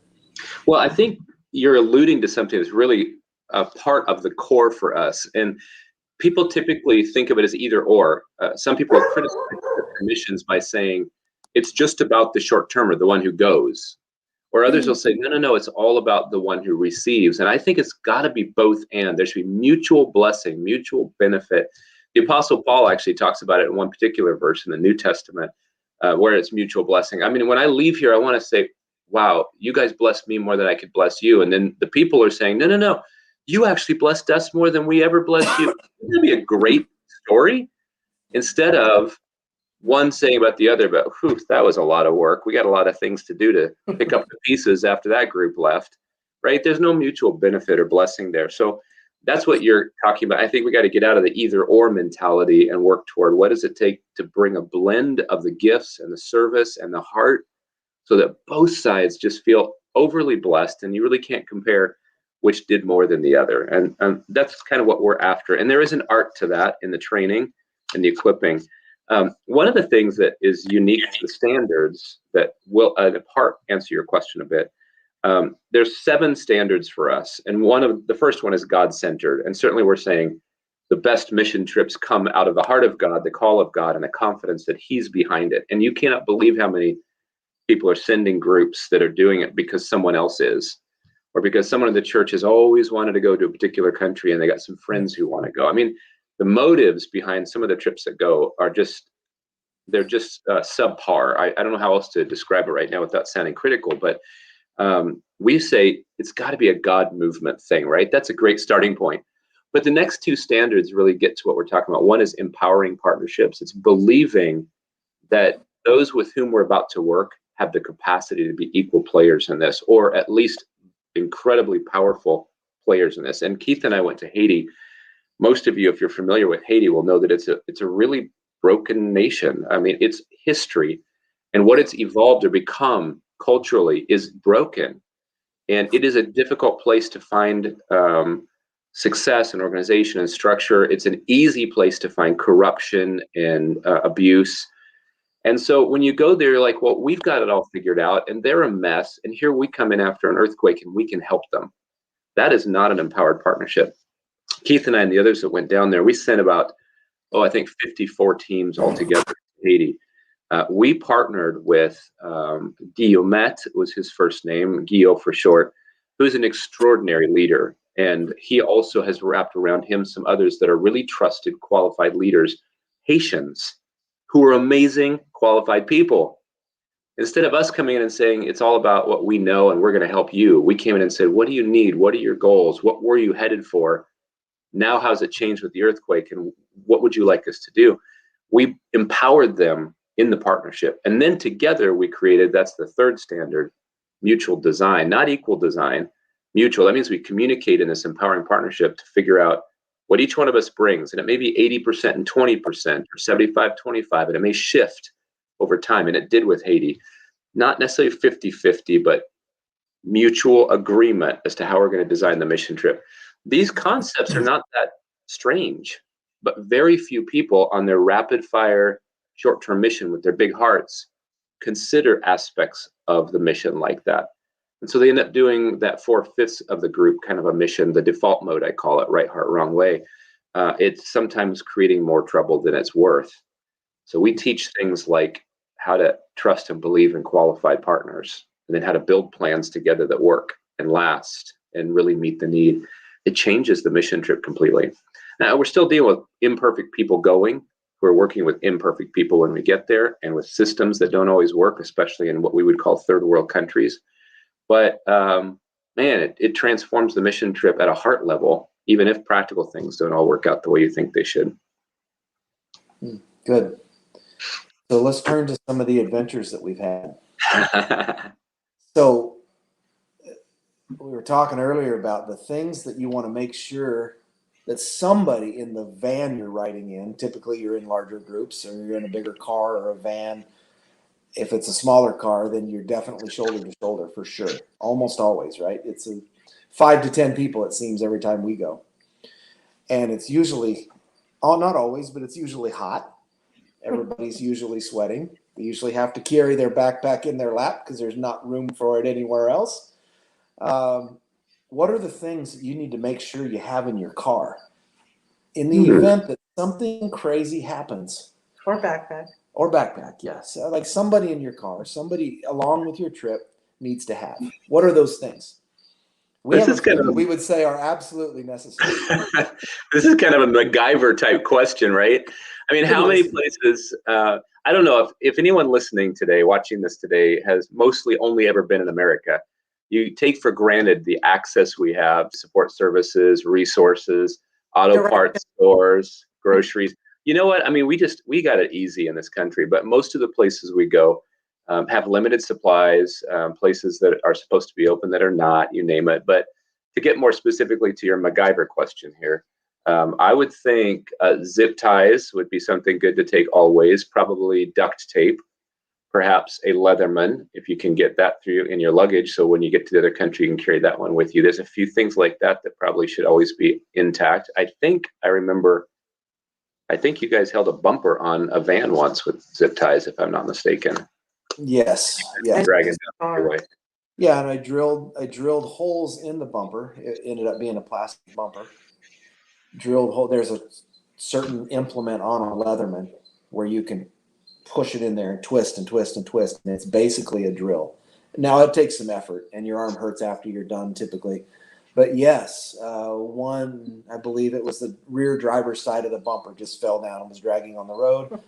on what they call there, we would call it a freeway, they call it an autostrada.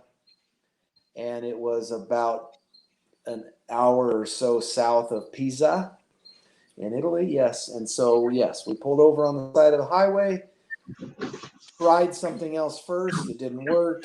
Pulled over a few minutes later, or a little while later, when it was dragging on the road again. And I decided, no, we're going to make this trip. We're going to finish this trip with this fix. And so I spent the half hour, 45 minutes, whatever it was, to drill holes in the bumper and zip tie it to the frame that held the bumper, because whatever was there before wasn't there anymore. so This is it's making me think about something as you're even sharing that story and using some of the, you talk about being hot and sweaty in a van with lots of people and backpacks in your lap and zip ties to fix bumpers, and that just sounds like teenager stuff. And when I think about especially our demographic, as we've built companies and we're moving them along and becoming better at what we do and making more, and also because of our culture here in America, we're trying to get bigger houses, better houses, more amenities. Our culture, we want remotes for everything, and really our agenda seems to be more luxury, more convenience, more efficiency, right? Mm-hmm. And more comfort.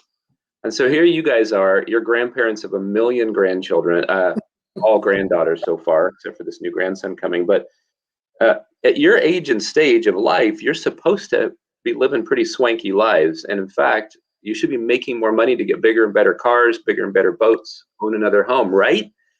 And yet here you guys are talking about sweaty bodies in a crowded van with backpacks and MacGyver equipment. And the reason I bring this up, this is, I think, something both the Callaways and our family have experienced, and many others. This is one of the many reasons I love my job, is people like us, as we're growing older in our faith and in our culture, we need to be with other people doing hard things. We need to remember what life is like other places. This is not a good reason to do short-term missions, just to realize we got it good.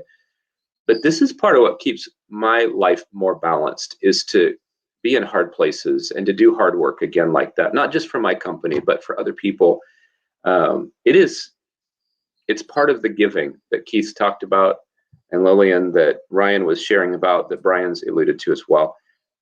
There's something about pouring our life out, no matter what the circumstances, that is so fulfilling.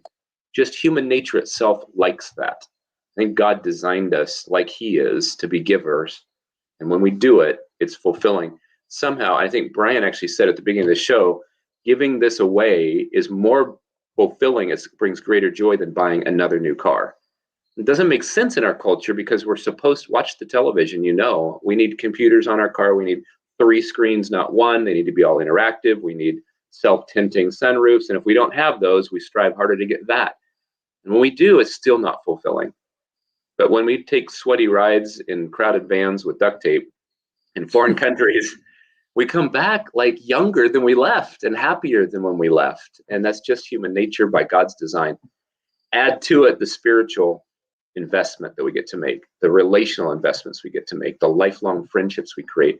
Why wouldn't we want more of that instead of the self-serving materialism that seems to keep on consuming us and never fulfilling us? So I know that's sort of a preachy moment that you didn't ask me for, but I get excited about that. And I'm watching you guys share just a little bit with our viewers, knowing behind what few things you've said, this is a part of who you are and why you guys are younger than your age, and why you live such an abundant life, not just a rich life. You live an abundant life with people and places and friendships and the world, and you've given so much. So I think it's worth noting.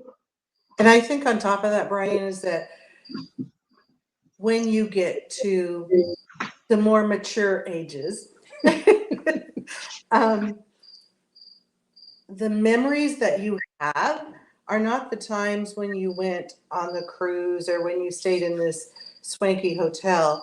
The memories that bring smiles are how you made it through, and the difference that you made, and the things that you learned. It's not the ease of life, it's the difficult of life, because that's how God created us, was to learn, pursue, and reach beyond ourselves. And when nothing is wrong with the swanky, and it's fun sometimes, but the more fulfilling is definitely the giving the serving, the doing without. I mean, we can all do without coffee for a week, and we will live. The swanky coffee. You can have black coffee. We can all do without, running to the gym every day. We can all do without these things every once in a while. And if that's what it takes to gain something about yourself and learn something about yourself, because you're really, as an American, you're really giving something up, even though it's nothing in the bigger picture. But the more fulfilling things in our lives and the things we love are all those memories and the relationships, the valuable relationships that you have because of those moments. Those are forever relationships that we have with so many people around the world, because we experienced hardship together and pushed through.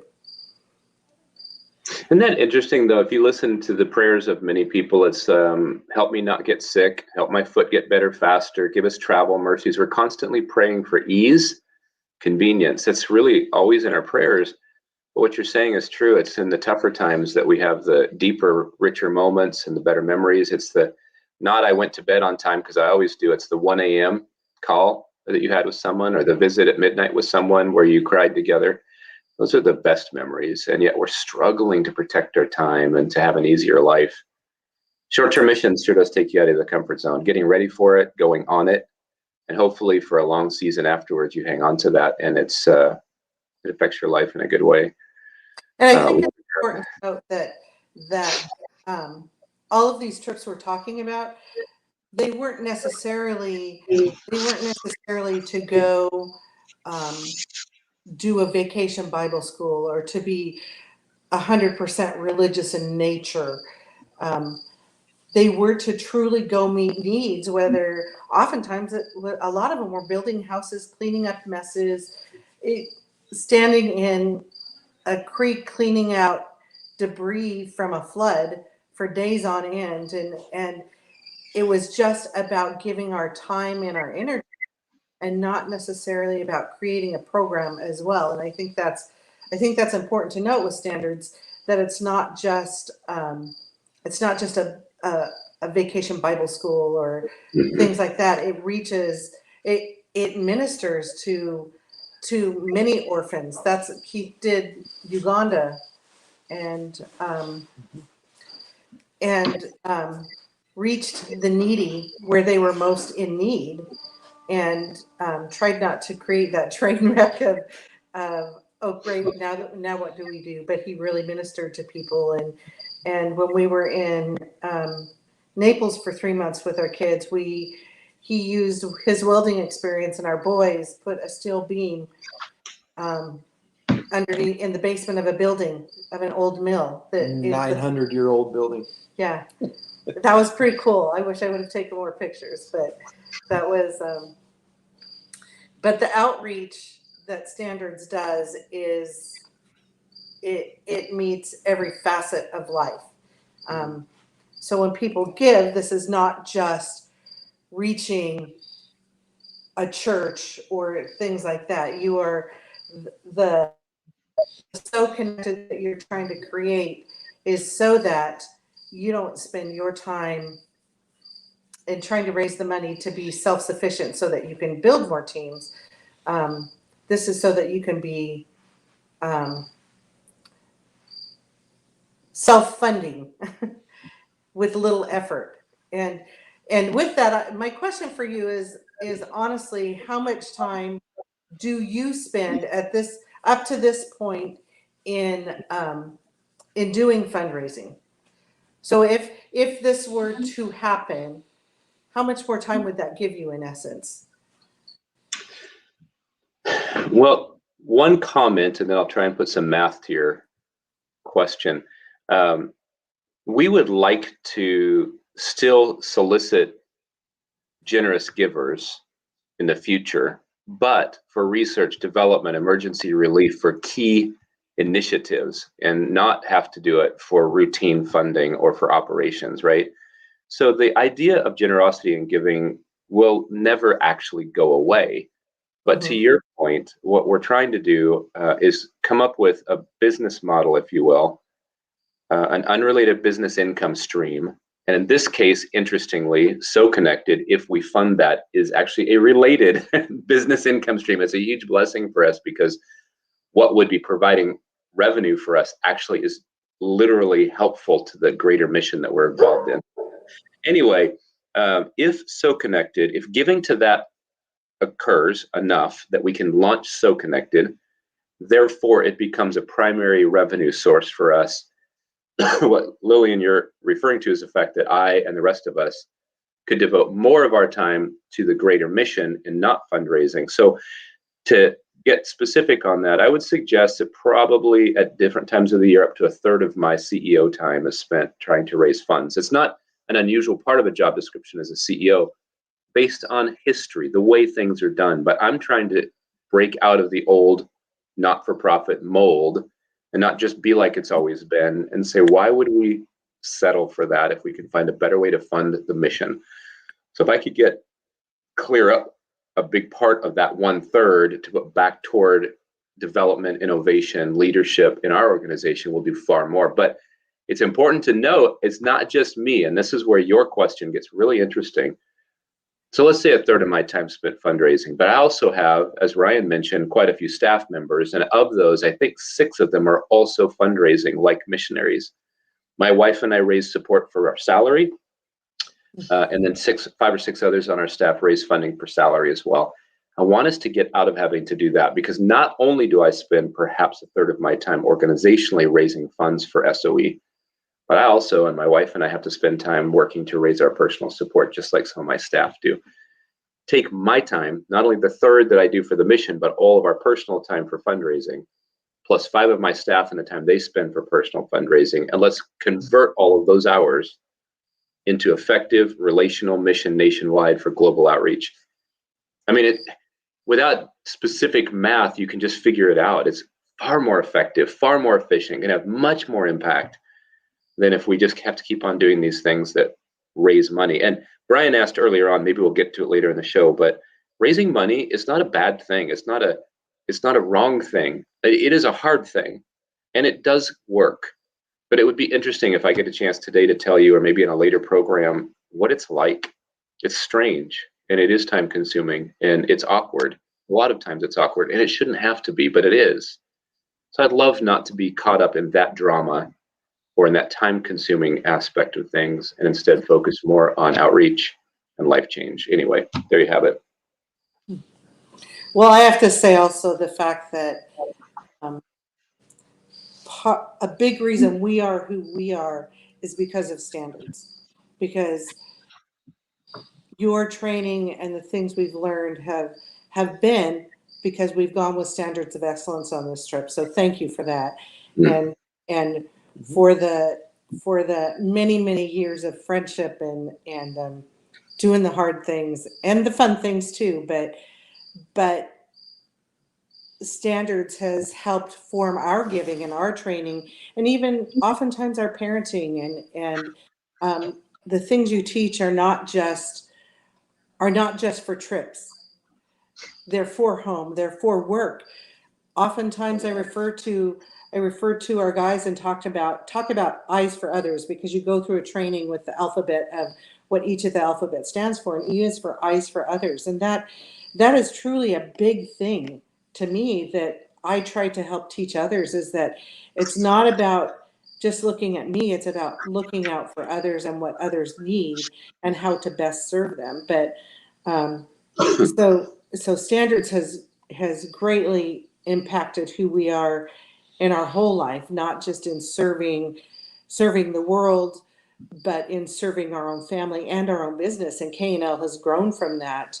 And there's many trainings that we've done that we've pulled some of the information that we learned from you guys to teach our crew, and to truly look at each other and understand that we're a team and we're doing this mission together, whether it's work, whether it's play, whether it's actually building a house or serving on a mission field. It's always it's team, and the blessing is that we're doing it together and we're learning together and we're making memories. So thank you. Yeah. Yeah. Thank you. Thank you for the encouragement. I just got to say, we've just been a conduit for Bible. You know, so much of it is scriptural. That's why Lillian, you can say it's for house and business and everything else. They're just amazing God-given principles, and he's promised to give us the strength and courage we need to be those things. And so we just get to pass that on. So I'm really glad it's made a difference. And certainly you guys have contributed so much to who we've become too. So it's been, again, like Paul said in the Bible, it's been mutual, the way that we've been able to share and grow together. So thanks. Speaking of the mutual, we got to get to a couple of fun stories. So and I'll share one, and then I'd like you to come up with one. And it doesn't have to be a mission trip we were on necessarily, but something we were doing together, right? So, because this is a mindset of eyes for others, how do we solve the problem that's in front of us? This is a mindset, and we try to teach our kids these things today, and our grandkids now. So you and your wife and the two of us were in Lake Tahoe, helping with a wedding, right? We were supposed to be just attending. And so there was a whole list of things that happened, and we have some funny stories that only we would understand. But here's something that everybody else could understand. The venue changed all of a sudden. And we were there. It was really a very beautiful place that it changed to, rather than where it was going to be. And our job was to clean up many mounds of goose poop. Remember, so that it would make this place even walkable. And I don't know if you remember this, but the day of the wedding, we went over to the site to clean up goose poop, and there was other events. They were bringing chairs to get ready for other weddings, and we were there ahead of time. Nobody else was doing it, but we were cleaning up the goose poop for what would be a wedding that would happen several hours later. And I talked to the guy that was dropping off the chairs, not knowing how we were going to do that part of the wedding. And he said, yeah, we're setting up chairs for an event at this time, and then an event at this time, and we're going to come at this time to pick them up. And I said, is it possible just to leave them here longer? And he said, well, no, that's the schedule. And I said, well, how about if I paid you for that extra time? And you can tell your supervisor, you can not tell them. I don't care how it works, but the thing is, after your schedule, there's another event here, and it's our friends. Can I have you leave the chairs here? And he said, well, that's going to be kind of hard to do. And I said, would $20 help? And he said, yeah, I'll tell you what, I'll come back 30 minutes later. Then I was scheduled to do it. Did you have any idea that happened? Yeah. Well, this is just some of the stuff that when it's in front of you, you just kind of do it, right? You just drill holes in the bumper and you put the bumper back on. When we left 2 months later, when that bumper was still there with the zip ties holding it. I don't know if it's broken today. It probably is. Right? The van got stolen. But the van got stolen, so somebody else had to deal with it. Yeah. So, what other stories you got that's just like one of these things that you just had to do it? It just was in front of you, so you had to do it. Well, I just got to add to that story the fact that the minister quit, the photographer quit. Oh, yeah. One of the siblings of the bride showed up and dropped off all 4 of her kids, or however many she had, and went to a casino and left the kids with the bride on the bride's wedding night before her wedding. I mean, everything that could go wrong did go wrong. And there was a major car accident. Right. Keeping the rest of the family from getting there. The story gets, I mean, what makes it relevant to today's call, I guess, is that, like you're saying, things do go wrong. And in our culture, we tend to want to complain or blame someone or make it right by going up above to management, whatever. What you're talking about is going with the flow with a really good heart and attitude and putting the pieces together wherever we are, no matter what. And that's definitely what one of those experiences has been. So you were the minister that day. Pardon me? You were the minister that day, and then Lillian. I did become the minister suddenly. I was the photographer. She was the photographer. Lorraine was the wedding coordinator. And I held the baby during the service. Who was none of this was planned. This all happened spontaneously on the day of. So yeah, at the day before and the day of. Yeah. So let me think of another story. Well, this one is This one's in a totally different vein, but it's a trip both of you were on when we were in Israel, doing an exploration trip, if you will, to prepare for future things that were going to be occurring. And we ended up in a guest house where there was a young girl that was staying. I say young, I think she was early 20s probably, who was, I mean, her story is absolutely sensational and the kind of thing that movies are made of. It's her Christian faith story in a place where being a Christian is not acceptable or allowed, based on where her family came from and the very, very high stature of her religious, powerfully religious father, dad. And I just remember our being there first for an acquaintance, but then because we weren't there with our checklist of things we must accomplish in our agenda and driving different places at the cost of any relationships, we chose to invest in some of our time with her. And the thing that could have been just minutes or passing at mealtime turned into hours of sharing and hearing her story. And I think we were greatly used as an encouragement in giving her strength to go on. But her story, this is the mutual thing again, her story and her life was amazing and challenging to us. I mean, all opposition possible. I mean, life-threatening, high-risk stuff for her. And she persevered anyway in her faith. And her faith story, her coming to Jesus as her Savior, has built into it miracles that we're really completely unaccustomed to experiencing as Americans. That to me is just one of the many, many really precious memories. We've got funny memories, but we have precious ones like that. I wish I could tell her story. Her story one day probably will be publicized, but for now, all I can do is just allude to the fact that it's extreme and it was dramatic, and to be there to encourage and love her and celebrate where she is, but for her to challenge us and give us the courage to be brave in our faith. It was a really, to me, that's one of the precious memories we have together. Good. That's a great one. Yeah, I think one other story that Keith left out, also in Italy, was the fuel filter that went out in a different van, different time, different trip. Although that van was also later stolen. Yes, Because it was. all the vans we ever used got stolen, but yes. But the fuel filter went out. We were in a little city on the Amalfi Coast. We were trying to make it back in time for dinner. Discovered the fuel filter went out after he tried to work on it multiple times. Tried to get directions to the nearest mechanic, nearest store, auto parts store. Yeah. They all failed. He ended up finally, someone else who was with us in the van on that trip was standing out there watching Keith, wondering what in the world was going on, because I believe it was his first trip overseas. And Keith looked at him and said, "Can you go ask Lillian to get a zip tie?"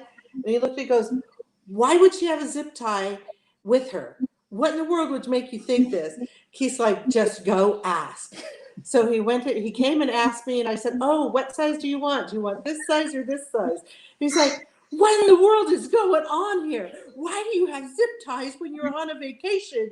Because it was just a sightseeing day. We had taken a day off to breathe. But so he ended up using the zip tie to fix it enough to get to a mechanic shop to fix it enough so we could get back to our location to have dinner and really repair it then. But those are all full of memories that happen that wouldn't have happened without standards. Sounds to me like you guys need to write a thank you note to whoever dreamed up zip ties. Yeah. Absolutely. And they're in all of our cars too, and our work vehicles. Yeah. Yeah, that's for sure. Well, it's after 11 and Keith Jr.'s on next. So we're going to say howdy to him. And I don't know if he wants you to stay on, Brian, but we are going to pop off. And he's got great stories too. Oh, he's got great stories. Yep. When he was 15, the first trip he went on, at least with me, we intentionally decided we'd take all of our kids. And the Argentina trip with you, Brian, is the one that is our first trip for any of our children. And since then, they've all been on multiples. That was a good beginning, and it was a crazy beginning. The stories are incredible. So Anything before we pop off, Keith Jr.? I don't know. I mean, it does date me a little bit because I don't know if you recall this particular portion, Brian. We were on the non-smoking section of that first international flight, which does tell you how long ago that was. For those of you who don't know, if you're on a non-smoking section of an international flight, there is really no distinction between where your seats are and the people who are smoking. It is just a tube, an air tube in the sky of just hot box cigarette smoke. It was horrible. And that was the first thing I remember about that flight is going, these people are going to smoke the whole time.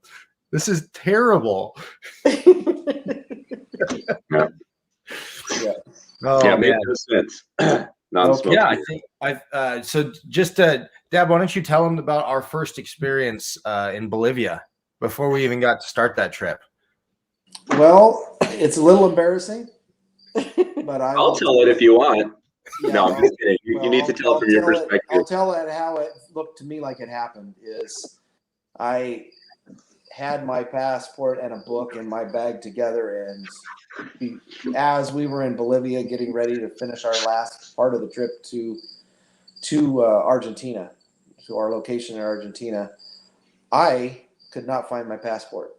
Well, we got on the plane to go to Argentina, but they literally, before they let us out through customs, they turned us back around and they sent Keith Jr., because he was a minor, back to Bolivia with me. So we were, They were deported. we, the two of us, have been deported before, which is an interesting experience all by itself. We were basically not under lock and key, but we were basically told, if you move from this area, you will be arrested. And once we got back to Bolivia,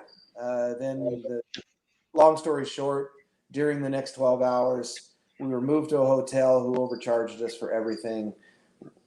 We were mugged by somebody posing as a police officer, took jewelry, camera, money. We didn't know we were mugged. We also ran into a missionary, the only people in Santa Cruz, Bolivia that we could possibly have known. We bumped into them on the street afterwards, and they basically saved us from the circumstances we were in and set us up with a few dollars to hook back up with our team, because I had found my passport literally where I thought it was, which we had looked several times before that, and I was not the only one that looked. So it seems like a God thing to me. Any other details? Well, I think it's important to note this is pre-cell phone. So the rest of the team, I'm the team leader, and all of us are down in Argentina, having only been told that these two have been deported to Bolivia. We have no way of communicating or knowing if they're even going to be alive. And on top of all of that, neither of them knew Spanish, and there was no translator with them. So they were fairly on their own, stuck, and we had no clue how they were doing. So that was a rough couple days for us. Not nearly as rough as it was for you two. Yeah. But we did get there. And we were on the trip the rest of the time, and it was amazing. Not problem free, but amazing. Yeah. It was a fun trip. It was interesting. It was in the summer here, so it was winter there. So it was very cold, and there were some experiences that would maybe give me some insight into how the world works at a young age that I would experience later in life, and I'll get into that in a little bit. But yeah, it was something that I really valued. I know that it was something that impacted me greatly as I was, 15, 16 years old doing it. But I didn't know the value that it would have and the sticking points specifically that would stay stuck, embedded in my mind, those seeds, if you will, that were planted decades before I believed that I was actually introduced to the idea of a relationship with God. So that was it. If you guys want to take off, Mom and Dad, you are. I can. Okay, we'll do it. Well, they're transitioning out. I just want to add for those who are listening, especially for those adventure buffs, this wasn't just a BBS trip or something. Our aim in Argentina was actually with only so many things on our back to head deep into the Andes Mountains on foot to what then would be known, well, still today would be known as unreached people group. That means they didn't have the gospel or any missionary message coming to them. So we went deep into the Andes on foot in the winter, their time, to serve people in villages, some who had never seen foreigners before. So it was quite an extraordinary experience just from a human standpoint, but on top of that, really a special trip spiritually and relationally as well. I think that's notable, and I don't think I'm stealing any thunder from you, Keith, as you share some of your story, but just to give people some context and a little insight into how adventurous short-term missions can be. Yeah. So Absolutely. our grandkids just texted from Alaska and said to say hi. Hi, Lolo. She keeps And yelling Amelia, at the computer. Yeah. So they've never seen us do a live before, so this is new for them too. It's pretty funny. So I think awesome. that's good. Thank you, Brian. I think we're out. All right. Have Everybody a good day. listening. We may be on later, but we'll see. All right. So again, Brian, thank you. Thank you for showing up here. And I'll go back 20 something years ago and say thank you for encouraging a snot-nosed little kid that knew it all with kindness and love. I will give a little shout out to the organization you have. You teach some principles that some of us aren't born with. Some of us don't understand. And honestly, it took me the better part of 30 something years to understand that living with values and principles is something that is respectable, and it has a meaning that reaches farther than you can physically do in your impact with the people around you. And I think that's one aspect of So Connected that people miss, is that the idea that even though you're going to places like the unreached people groups, I remember specifically in Argentina when these kids come up and they were like touching our faces. They were trying to figure out why we looked a different way, a different color than they did. They had no idea that in other places in the world, people were different colors. And that really impacted me at a young age. And I would have not handled that as well had we not had an organization like yours that not only prepared us for that, but also showed us how we could in a kind and loving way interact with those people when that happens.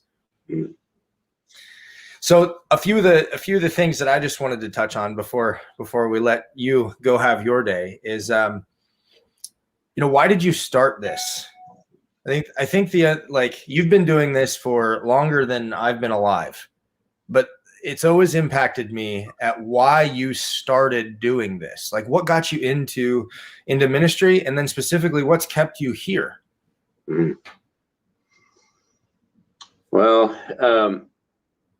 because I don't know all of who might be listening to this either real time now or later, I have to give a little framework to my answer.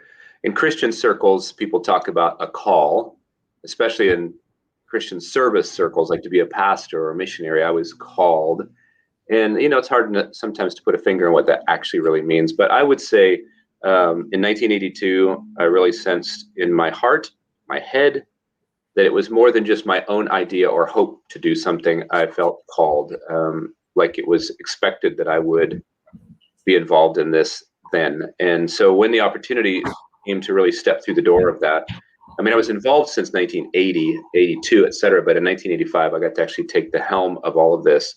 I knew already in my heart of hearts it was the right thing to do. It didn't make it an easy thing because it took a lot of courage. I was going to be an architect. I was already by then studying architecture. And just to be really honest, part of it was my love for structure and design and functionality. But I also loved glamorous homes. And I planned on having 2 or 3 of my own that I designed. And I don't know how many cars I would have, but certainly one of them would be my dream Porsche. So my motives weren't like perfect for being an architect. They were noble and greedy, but I had to give that idea up to answer this call. So when the door came, it opened, I stepped through it with some fear and trepidation, but a sense of it was the right thing to do. So that speaks a little bit to the beginning of it. But to be honest, I know a lot of people make decisions about what they see right in front of them. And I've always felt like I see further out what could be, what is, or what's supposed to be. And I'm always aiming for that. And in this context, the idea that short-term missions, and especially cross-cultural experiences, as short as they may be, are phenomenal catalysts for helping people become what they should or could be, has always been really interesting to me. The psychology, the spiritual part of it, the journey of it. So you take the call and the idea of what could be, and then give me a vehicle to do it. And it has sort of been a natural environment for me. I felt like quitting a ton of times. This is not easy. We've talked about fundraising, one of my least favorite parts of my job in that sense. It's hard and I don't always hit the goals. So sometimes we have payroll cuts or have to let people go or do less in the world. I don't like that. There are other things about my job I don't like all of you. But I keep going because I see what could be and I still feel that call is there. And so I'm very, very passionate about it. I've seen thousands and thousands and thousands of lives changed. And I know that that's directly what I've seen. Indirectly, so much more is happening than I'll ever know about.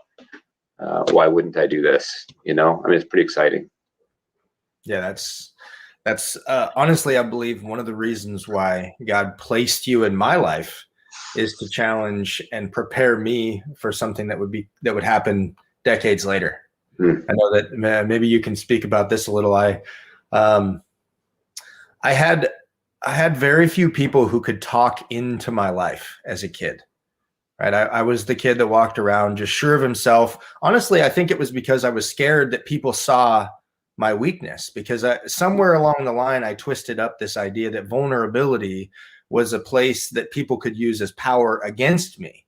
And so I would walk around and just completely full of myself in this ego or bravado.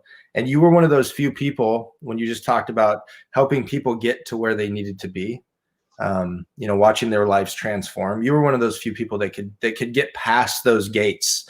And I don't know why. I don't know why that happened, but I do know that there are things that you said to me as a teenager and as a young adult that really changed my view on where I could go or what I could be.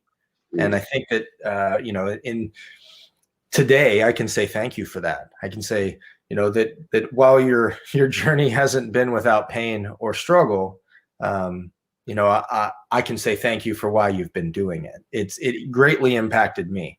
And one of those particular items is that, I don't know how it must have been maybe Italy the first time in 99, when you said, you could be a leader if you wanted to be. And it was framed in something like a question. And nobody had ever said that to me. Nobody ever said, hey, you could be something if you really wanted to, or if you tried. And those voices, the voice of someone saying you could be something if you tried, and then also followed up really quickly with God loves you. God loves you and he wants to see you in a place where you can have some traction. Those were with me in the darkest moments of my life. I remember, so for those of you who don't know my whole story, I grew up, my parents are great people. They're absolutely phenomenal. They have morals and values and ethics that are way up here. And somewhere along the line, I learned a different set of values, and I didn't pick up that relationship with God. And I just walked off the plank of what most people would consider normal life, and got into drugs, got heavily into addiction, committing crimes, because that's what you do when you're high and you need some more money, is you go commit crimes. And in those moments, I remember in the moments where I couldn't physically get away from the feelings, people's voices like Brian's were in my life, where they said, you could be something and God loves you. And I could never get high enough to forget that. And I don't know if I've told you that specifically, but that's one of those voices that I could never shake. I could never, in all of the things that I did, no matter the forms of lust or worldly passions or possessions that I acquired or participated in, I could never forget those words, because they were seared deep in my soul. And I didn't understand it, but God did something with your life, and he's done something with your life that greatly impacted me, and hopefully can, that there's other people out there. But if it was only me, then I guess hopefully that's worthwhile as well. So thank you for that. Well, it's humbling to hear you say that. And I'm really grateful that the Lord could use me that way. I don't know if y'all who are on this show are expecting a lot of transparency or realness, but when Keith talks about being stubborn and probably full of fear and the sense that vulnerability was an inadequacy that would disqualify him from being anybody important. The reason that we got along back then is because we were a lot alike and stubborn and always right. We're both always right and don't argue with us. But a couple of differences. I was older than Keith, so I probably felt like I could tone down when I needed to, or could probably speak into his life. And he also is stronger mentally in an argument than I am. So sometimes I didn't know what to do because he was just so stubborn. But we are a lot alike, and your words are really encouraging to me. But seeing that God has done in you what was possible is really extraordinary. Especially you talk about going off the plank. It's an understatement. I mean, you're saying it in a kind and safe way on a phone call today, or on this program today. But you've come from some very, very, very dark places to rebound, thanks to God, but also thanks to choices you've made. And if I've had any part in that, it's just a humbling blessing to have had been a part of that journey. So thanks. Absolutely. So some of the things that that I want to go into, one of the things is generosity. I believe, and maybe you can speak into this, you ask for physical, like you're talking about how uncomfortable it is to ask for things. And in business, we've been blessed. Most of the people in the top contractor inner circle have been blessed to have things that we didn't believe we could have before. And one of the principles of giving is you get what you give.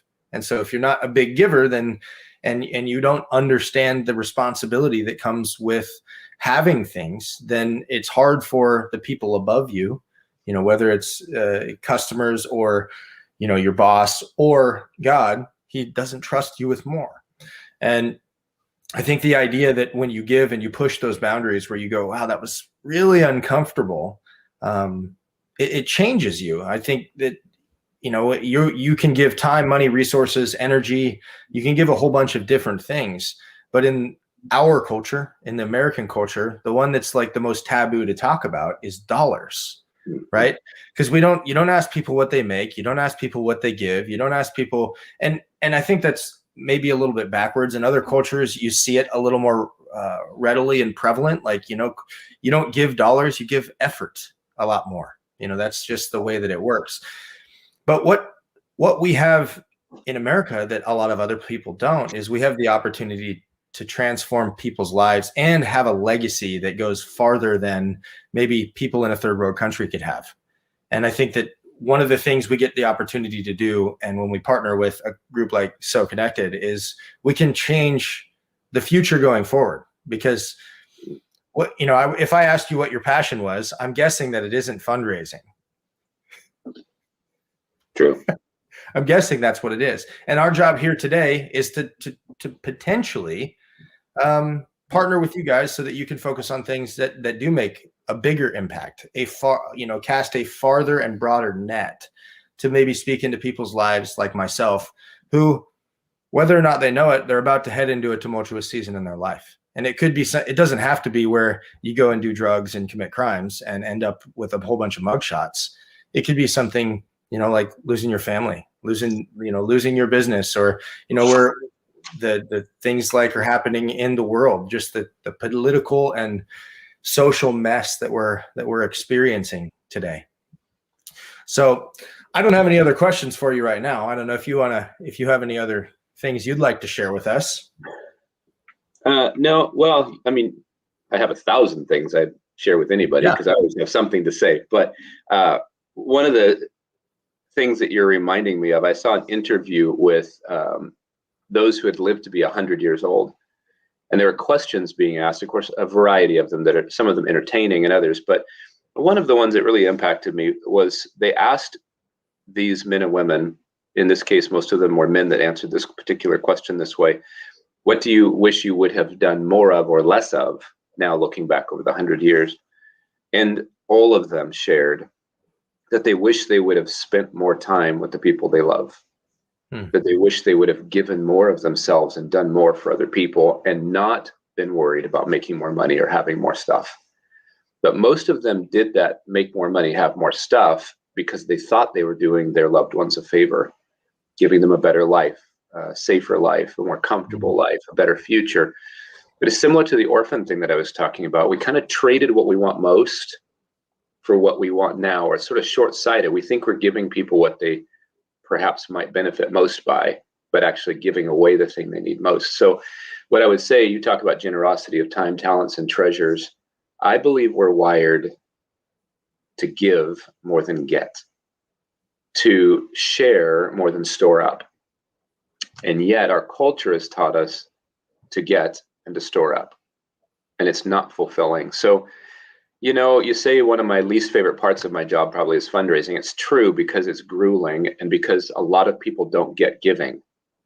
I don't mind the idea of encouraging people to steward, to generously give. I don't mind that part, but it's like I speak that language to people who don't speak that language. And that for me is the hard part, getting the dots to connect. So when you talk about life change and being generous and the fact that it's more rewarding than anything else, that's so true. But people who are able to give need to begin to understand that.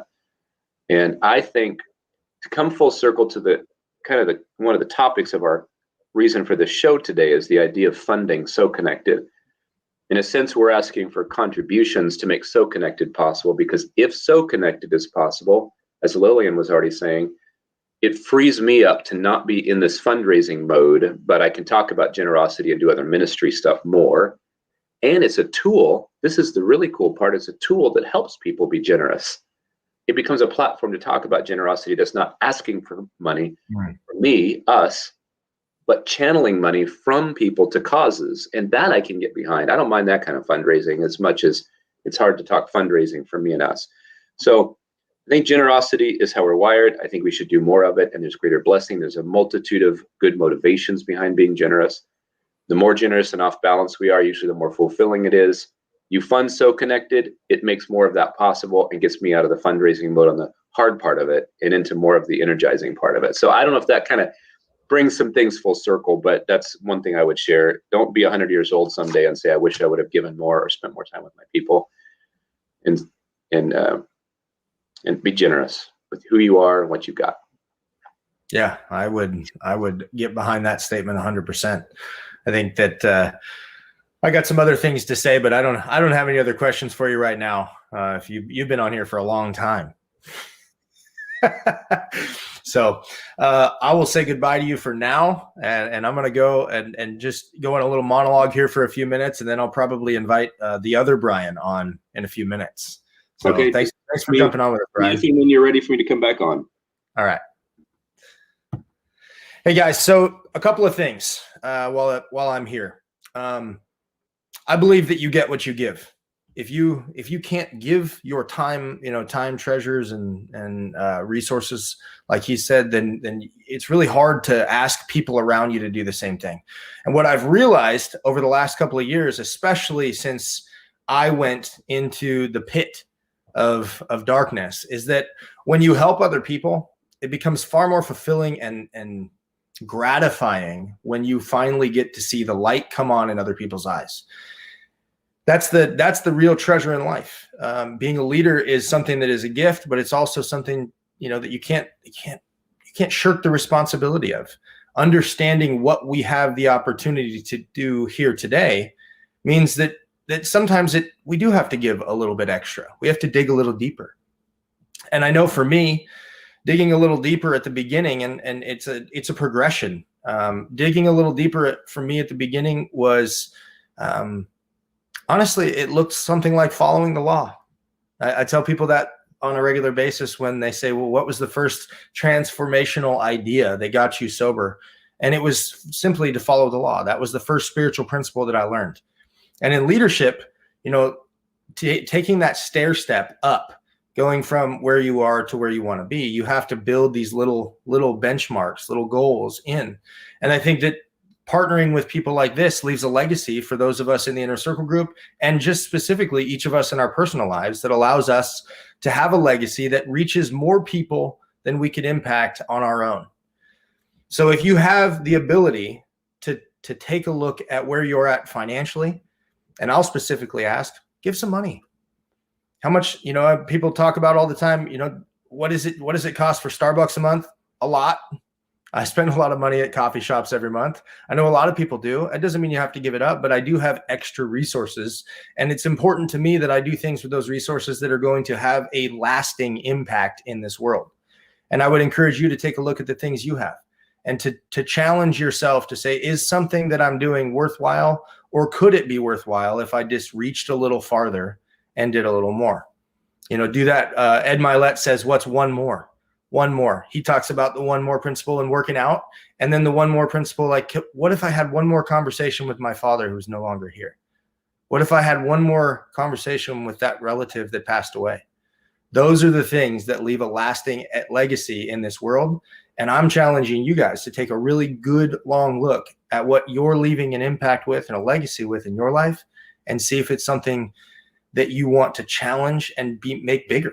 And I think that's a good segue. My buddy Brian Hess, I appreciate him letting us use this platform to share what we have on our heart.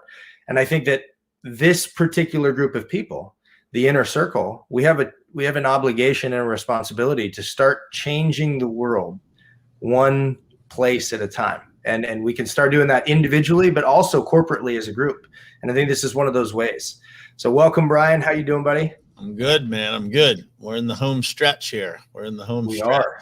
Hopefully we reach some people today, man. I saw a lot of comments coming through, a lot of people popping in and out. And, that's the goal. And I said it in the beginning of this. This is the first step in a long journey to getting this situation, this project funded.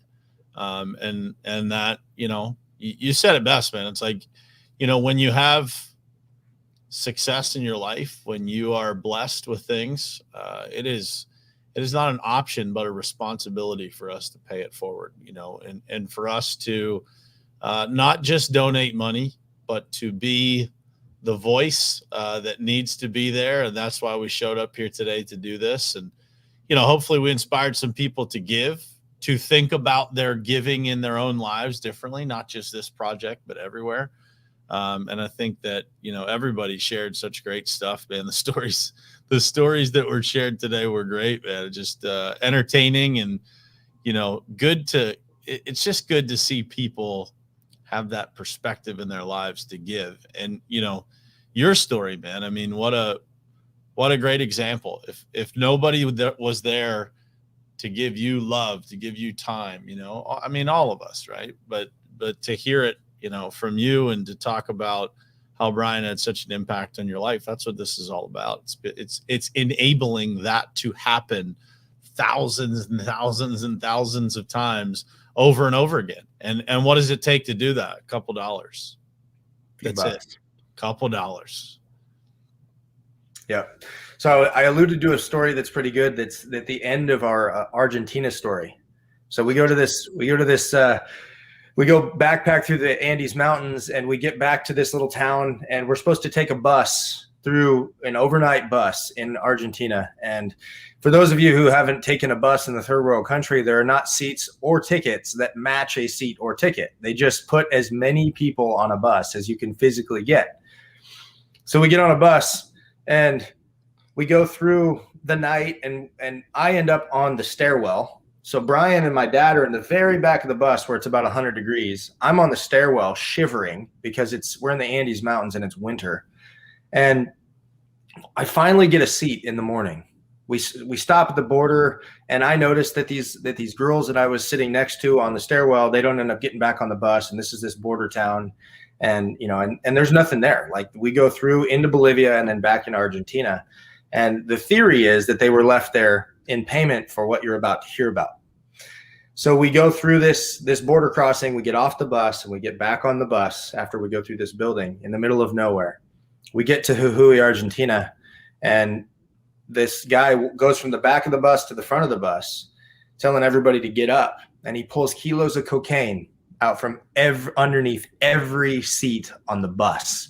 2 duffel bags full of cocaine out from underneath the seats on the bus. And I'm so dumb and dim because I've been sitting on a stairwell all night that I don't want to get up, because I'm like, I just got a seat. I earned this seat. I don't want to get up. And my dad's like, no, son, get up. Like, these people, the kind of people that have this kind of stuff, don't really care about your personal, your personal well-being. So we get up, they take it off, and I'm like, I had no idea what was going on because I'd never been around this stuff. And we, over the next 24 hours, we talk about it a little more. And it dawns on me 20 years later how dangerous that situation was.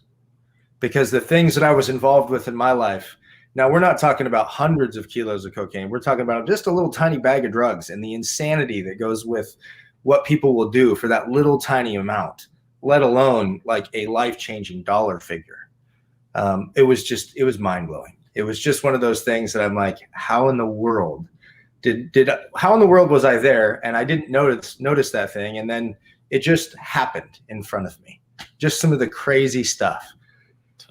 Talk about the need for people to hear God's word around the world, huh? There's a perfect example, right? Perfect example of how things, you know, it's crazy. You mentioned like all the craziness that's going on in the world today. And, you know, sometimes you sit back and watch this stuff. And as people who, you know, lean on the word quite a bit, you know, it seems a lot different to me than it does to most people that I interact with, you know, like the situation in the world. And so for me, you know, the passion to get people introduced to a new level of peace in their life and a new level of encouragement and inspiration is more massive now than it's ever been in my life. And so, you know, man, I appreciate you guys just introducing everybody to this opportunity. You know, everybody in the inner circle is better for knowing Brian Heerwagen, for knowing you guys. And it's awesome to be able to do something like this. Think about this, man. Like we just had 2 hours and 31 minutes and counting of time talking to people around the world about donating to a cause that will have an impact for, I don't know, hundreds of years. Who knows, right? Like you can't really put a figure on what the impact of that is. I mean, it's crazy the world that we live in, right? Like the power that we have, the ability to reach people and the blessings that come from that is, it never gets old for me. You know, I sit here and think about how cool it is. Like, what would it have taken 30 years to reach as many people as we just reached? I don't know. I remember being in Argentina with no cell phone, and you know, I'm a bit of a control freak, and I'm like, Dad, you know, I'm 16, and I'm like, Dad, how are we going to find these people? Like, we knew when they were going to land, and we know, I guess, when they're coming home. So we just wait at the airport for 2 weeks until they get there. And he's like, don't worry about it, son. It'll be fine. We'll figure it out. I'm like, how? Tell me how. Just crazy, man. Just crazy. Yeah, it is truly crazy. So any parting words today? Anything to send us off with? I think the one thing that I would say, you know, obviously Brian Heerwagen has had a great impact on my life, but it probably is different than most people would think. He's never been a guy, and specifically, I trust him, and that's something for a guy that doesn't trust people naturally. That's a huge testimony to who he is. So when you find people you can trust, and when you find organizations that are specifically run by people that you can trust, take a chance. You know, and that could mean just watch what they do for a while. You know, I'm not saying that you have to jump in the boat with me, but I can tell you that if somebody like myself, who, when somebody says something, my initial question is, what's your angle? What do you want? Trust the guy. That's a pretty good indication that he probably is doing things on board, above board, right down the line. And challenge what you believe. Challenge the idea that if I give this, if I've always given this, why do you give that? You know, I talk a lot about the choices in your life being the ceiling, or the glass, and I call it a glass ceiling. Most of us look up and we don't realize that the ceiling that we're looking at is just a glass reflection, and the actual ceiling is a long ways above that. Challenge that belief. Challenge where that ceiling is. If you always give $1, give $2 and see what happens. If you always give $3, give $4. You know, I think it's important to change what you believe is possible, because if you don't, then you're always going to be at the status quo. And that's a lot about what I believe you've taught me, Brian, is that get around people who see more in you than you see in yourself. And this is one of those moments where I get to give, I get to be an evangelist for an organization that gave me more than I saw in myself, and that changed my life. And that's really, really important. And so I would challenge other people to get around people that do the same for them.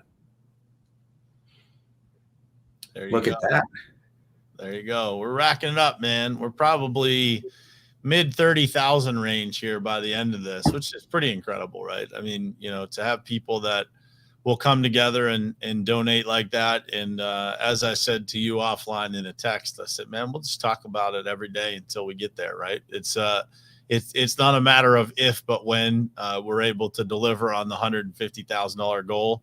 People like Jeff Nelson, people like Ben Newman, our families, we when we commit to something, we just make it happen, and that is what it's about, man. And if there's one thing that, I've learned over the last handful of years, working on myself, but being around people like you, you stretch and pull and push each other, and when you get around things like this that help other people see something better in the world than maybe what they're capable of seeing today, it's just a necessity to contribute, because you will never, I've never regretted something that I tried to do that was good for the world. I've never once looked back and said, like, man, I shouldn't have donated that money. It's never happened to me. I've never served other people and thought, like, man, what a waste of time. Like, I've always walked away from those scenarios feeling like, how can I do more of it? How can we find a way to make a bigger impact? And, I could tell you this, if you go back 3 years ago, if you would have told me that we would be working on contributing $150,000 to an organization, I would be like, excuse me, you want to do what?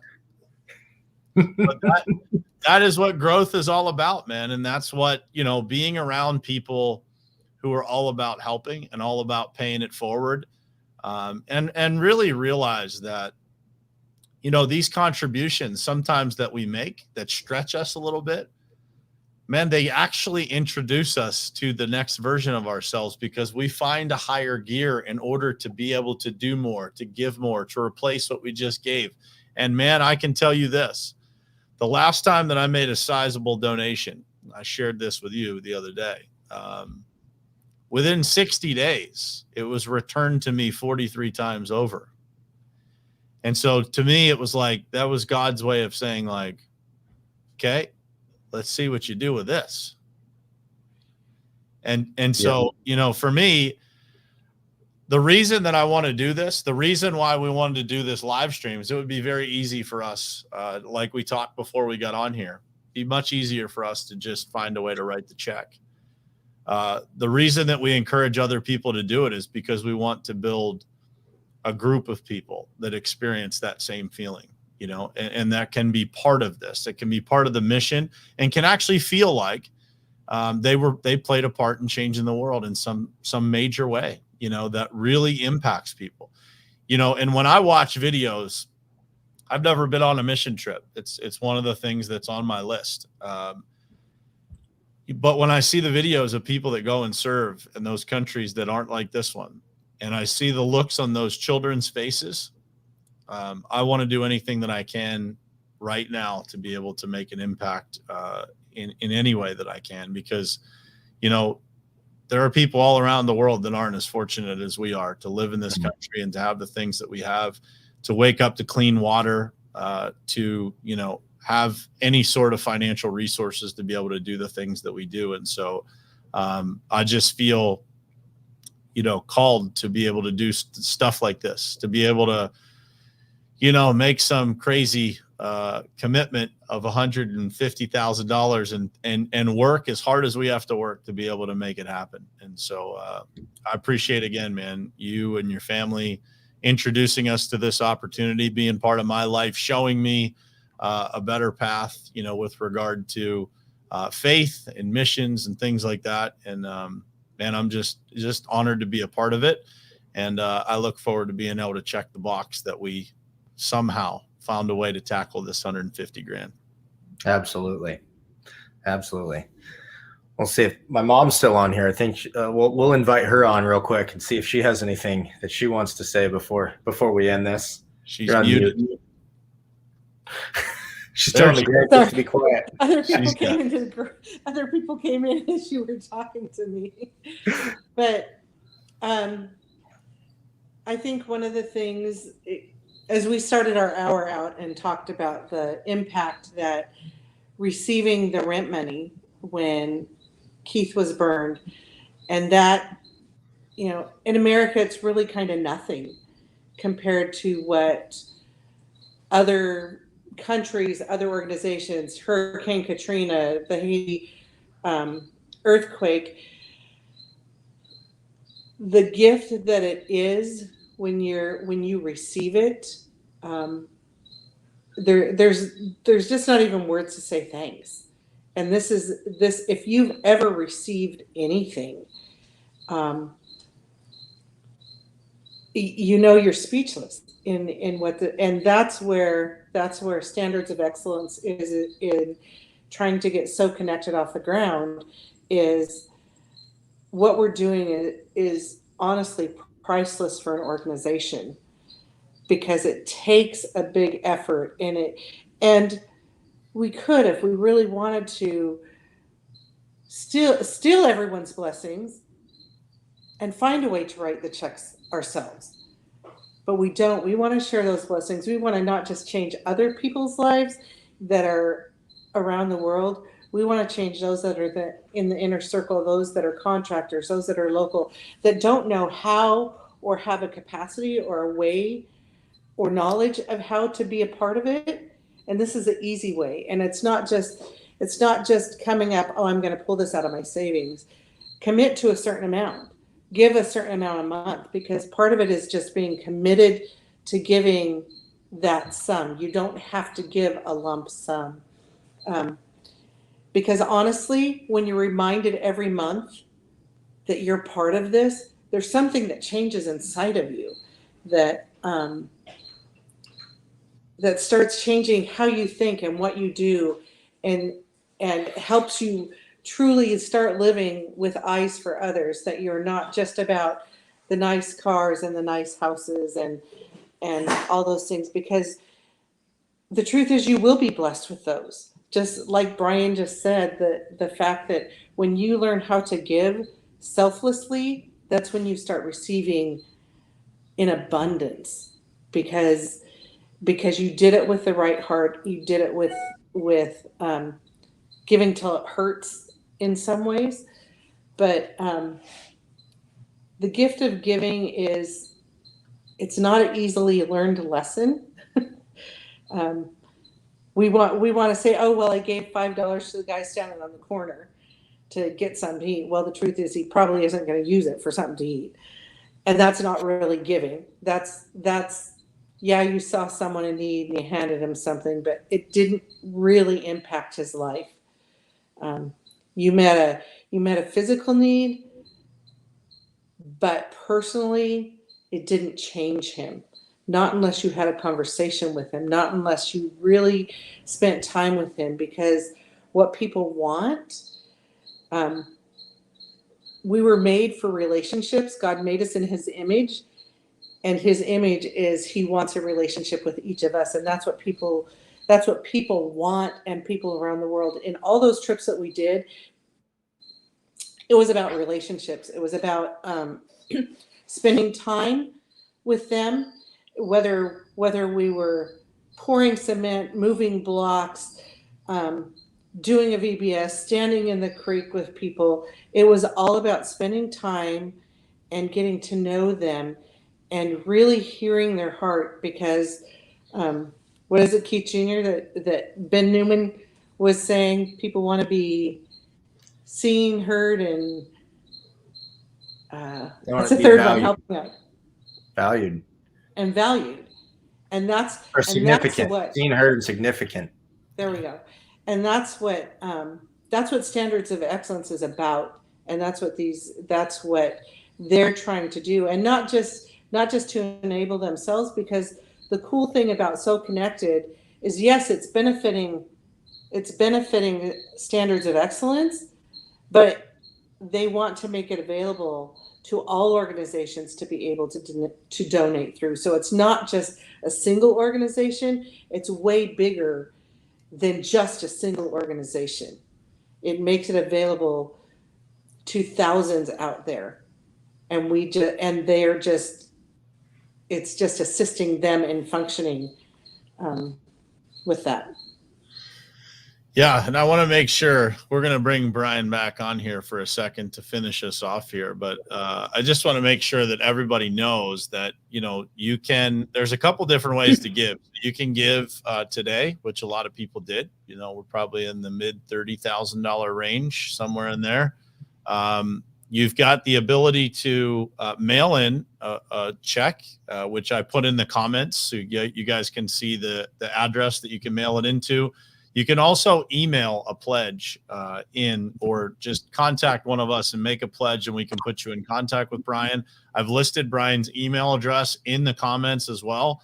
But we just want to make sure, sometimes when you hear something like this, you feel the pull on your heart to give, but maybe right now, immediately, it would be challenging for you to do that. And so one of the things that I've always felt great about is pledging and then having the ability to work towards fulfilling that pledge. And it really gives you purpose in your life to be able to do that. When this opportunity came out, that was the first thing that I thought was like, between now and then, how can I generate as much as I possibly can so that I can give more, right? How can I, find a way to be able to use the skills that I've been blessed with, the network, the opportunities to be able to create. And so if giving a pledge is something that you feel more comfortable doing, just know that you can do that, and we'll put more details in the comments here. But Brian, anything to add on that? Well, a couple of things. I appreciate you sharing about the pledge idea. The goal here would be to make sure we reach this goal by year end. The sooner the better, only because we, of course, are having to ramp up on software development and eventually marketing and staffing. But the pledging will give you guys an option to commit to an amount, even if it's not something you can liquidate for immediately. But yeah, I think the things you're sharing is helping me understand. You guys are hoping to inspire this emerging culture of generosity among yourselves as you're growing in business and in also character, who you are personally and collectively. And I think that adventure is an amazing adventure for you. But I want you to know too that we're on an adventure on our side, because I'm trying to also have an emerging culture that's changing in my not-for-profit sector of looking for other ways to fund long-term so that we can do more mission and be more effective and multiply more. So we're both on this adventure together. It crosses over in this first area of giving to begin the multiplication effort. But thank you all for being advocates for this, for making time to be on today, or for you who are viewing later to even watch this. We are together going to be able to change a lot of people. We won't probably ever know how many or who or just how much, but it's going to happen. It is happening. It will happen even more because of you. So I just want to say thank you. It's really important and means a lot to a lot of people. Brian, I just want to go back to the very beginning, almost 3 hours ago, when we started talking, and correct something that you said, because you said, if we raise this money, and as we teach in Top Contractor School, words matter. And we're going to be very intentional about saying when we raise this money, when we deliver on this $150,000 goal. I just want to say, man, and this is what inspired me in the first place when we first talked, was this is a model that really can change the nonprofit space. Like it is not just us solving a problem for you. But there was a guy, that was watching probably the whole time, and I think he's probably still on here, Eddie Brown, who runs a nonprofit in Virginia that gives to single mothers, that supplies cars and different things to get single mothers back on their feet. I mean, it's he's been sitting here watching the whole time, and I just want him to know, like, think outside the box, come up with these ideas, use So Connected so that people are giving, to people that are giving to your organization will be able to see how the impact is made. And he does that a lot right now manually through Facebook and things like that. But that direct connection between the giver and how it's actually being implemented is just so powerful. And I love the idea. We joked when we first met, like, man, the entrepreneurial spirit in America and how we, just kind of hit these challenges head on. I'm like, we don't play, man. When we commit to something, we're going to make sure it happens, and we're not going to give up until it does. So we appreciate the opportunity, man. And again, thank you to the Callaways for introducing all of us to you and to this opportunity. And man, it's been a blast just being on here all day and, just connecting with a ton of different people. This thing's been shared a bunch of times, and who knows how many thousands of people we reached here. But what a blessing to be able to do this with all of you guys this morning and share this time and space. Any final words from anybody? Wow. Speechless. Everybody's speechless. Speechless. No, Good stuff. thank you for hosting. Thank you for hosting and joining in on this adventure. Of course. It's I love the challenge. I love what this means, and I love the impact that has the potential to make. So it's an honor and a privilege to do things like this. And for those of you who are out there still watching, please go click that link and donate. Copy that link, send it to your friends, post it everywhere that you can, and tell this story. So thank you guys for being here. Appreciate it. And for all of you that are still watching, also share this stream if you haven't yet, and share it to all the groups that you're part of. And thank you guys for being here. Thanks for all the donations, and thanks for your support. Love you guys. See you soon.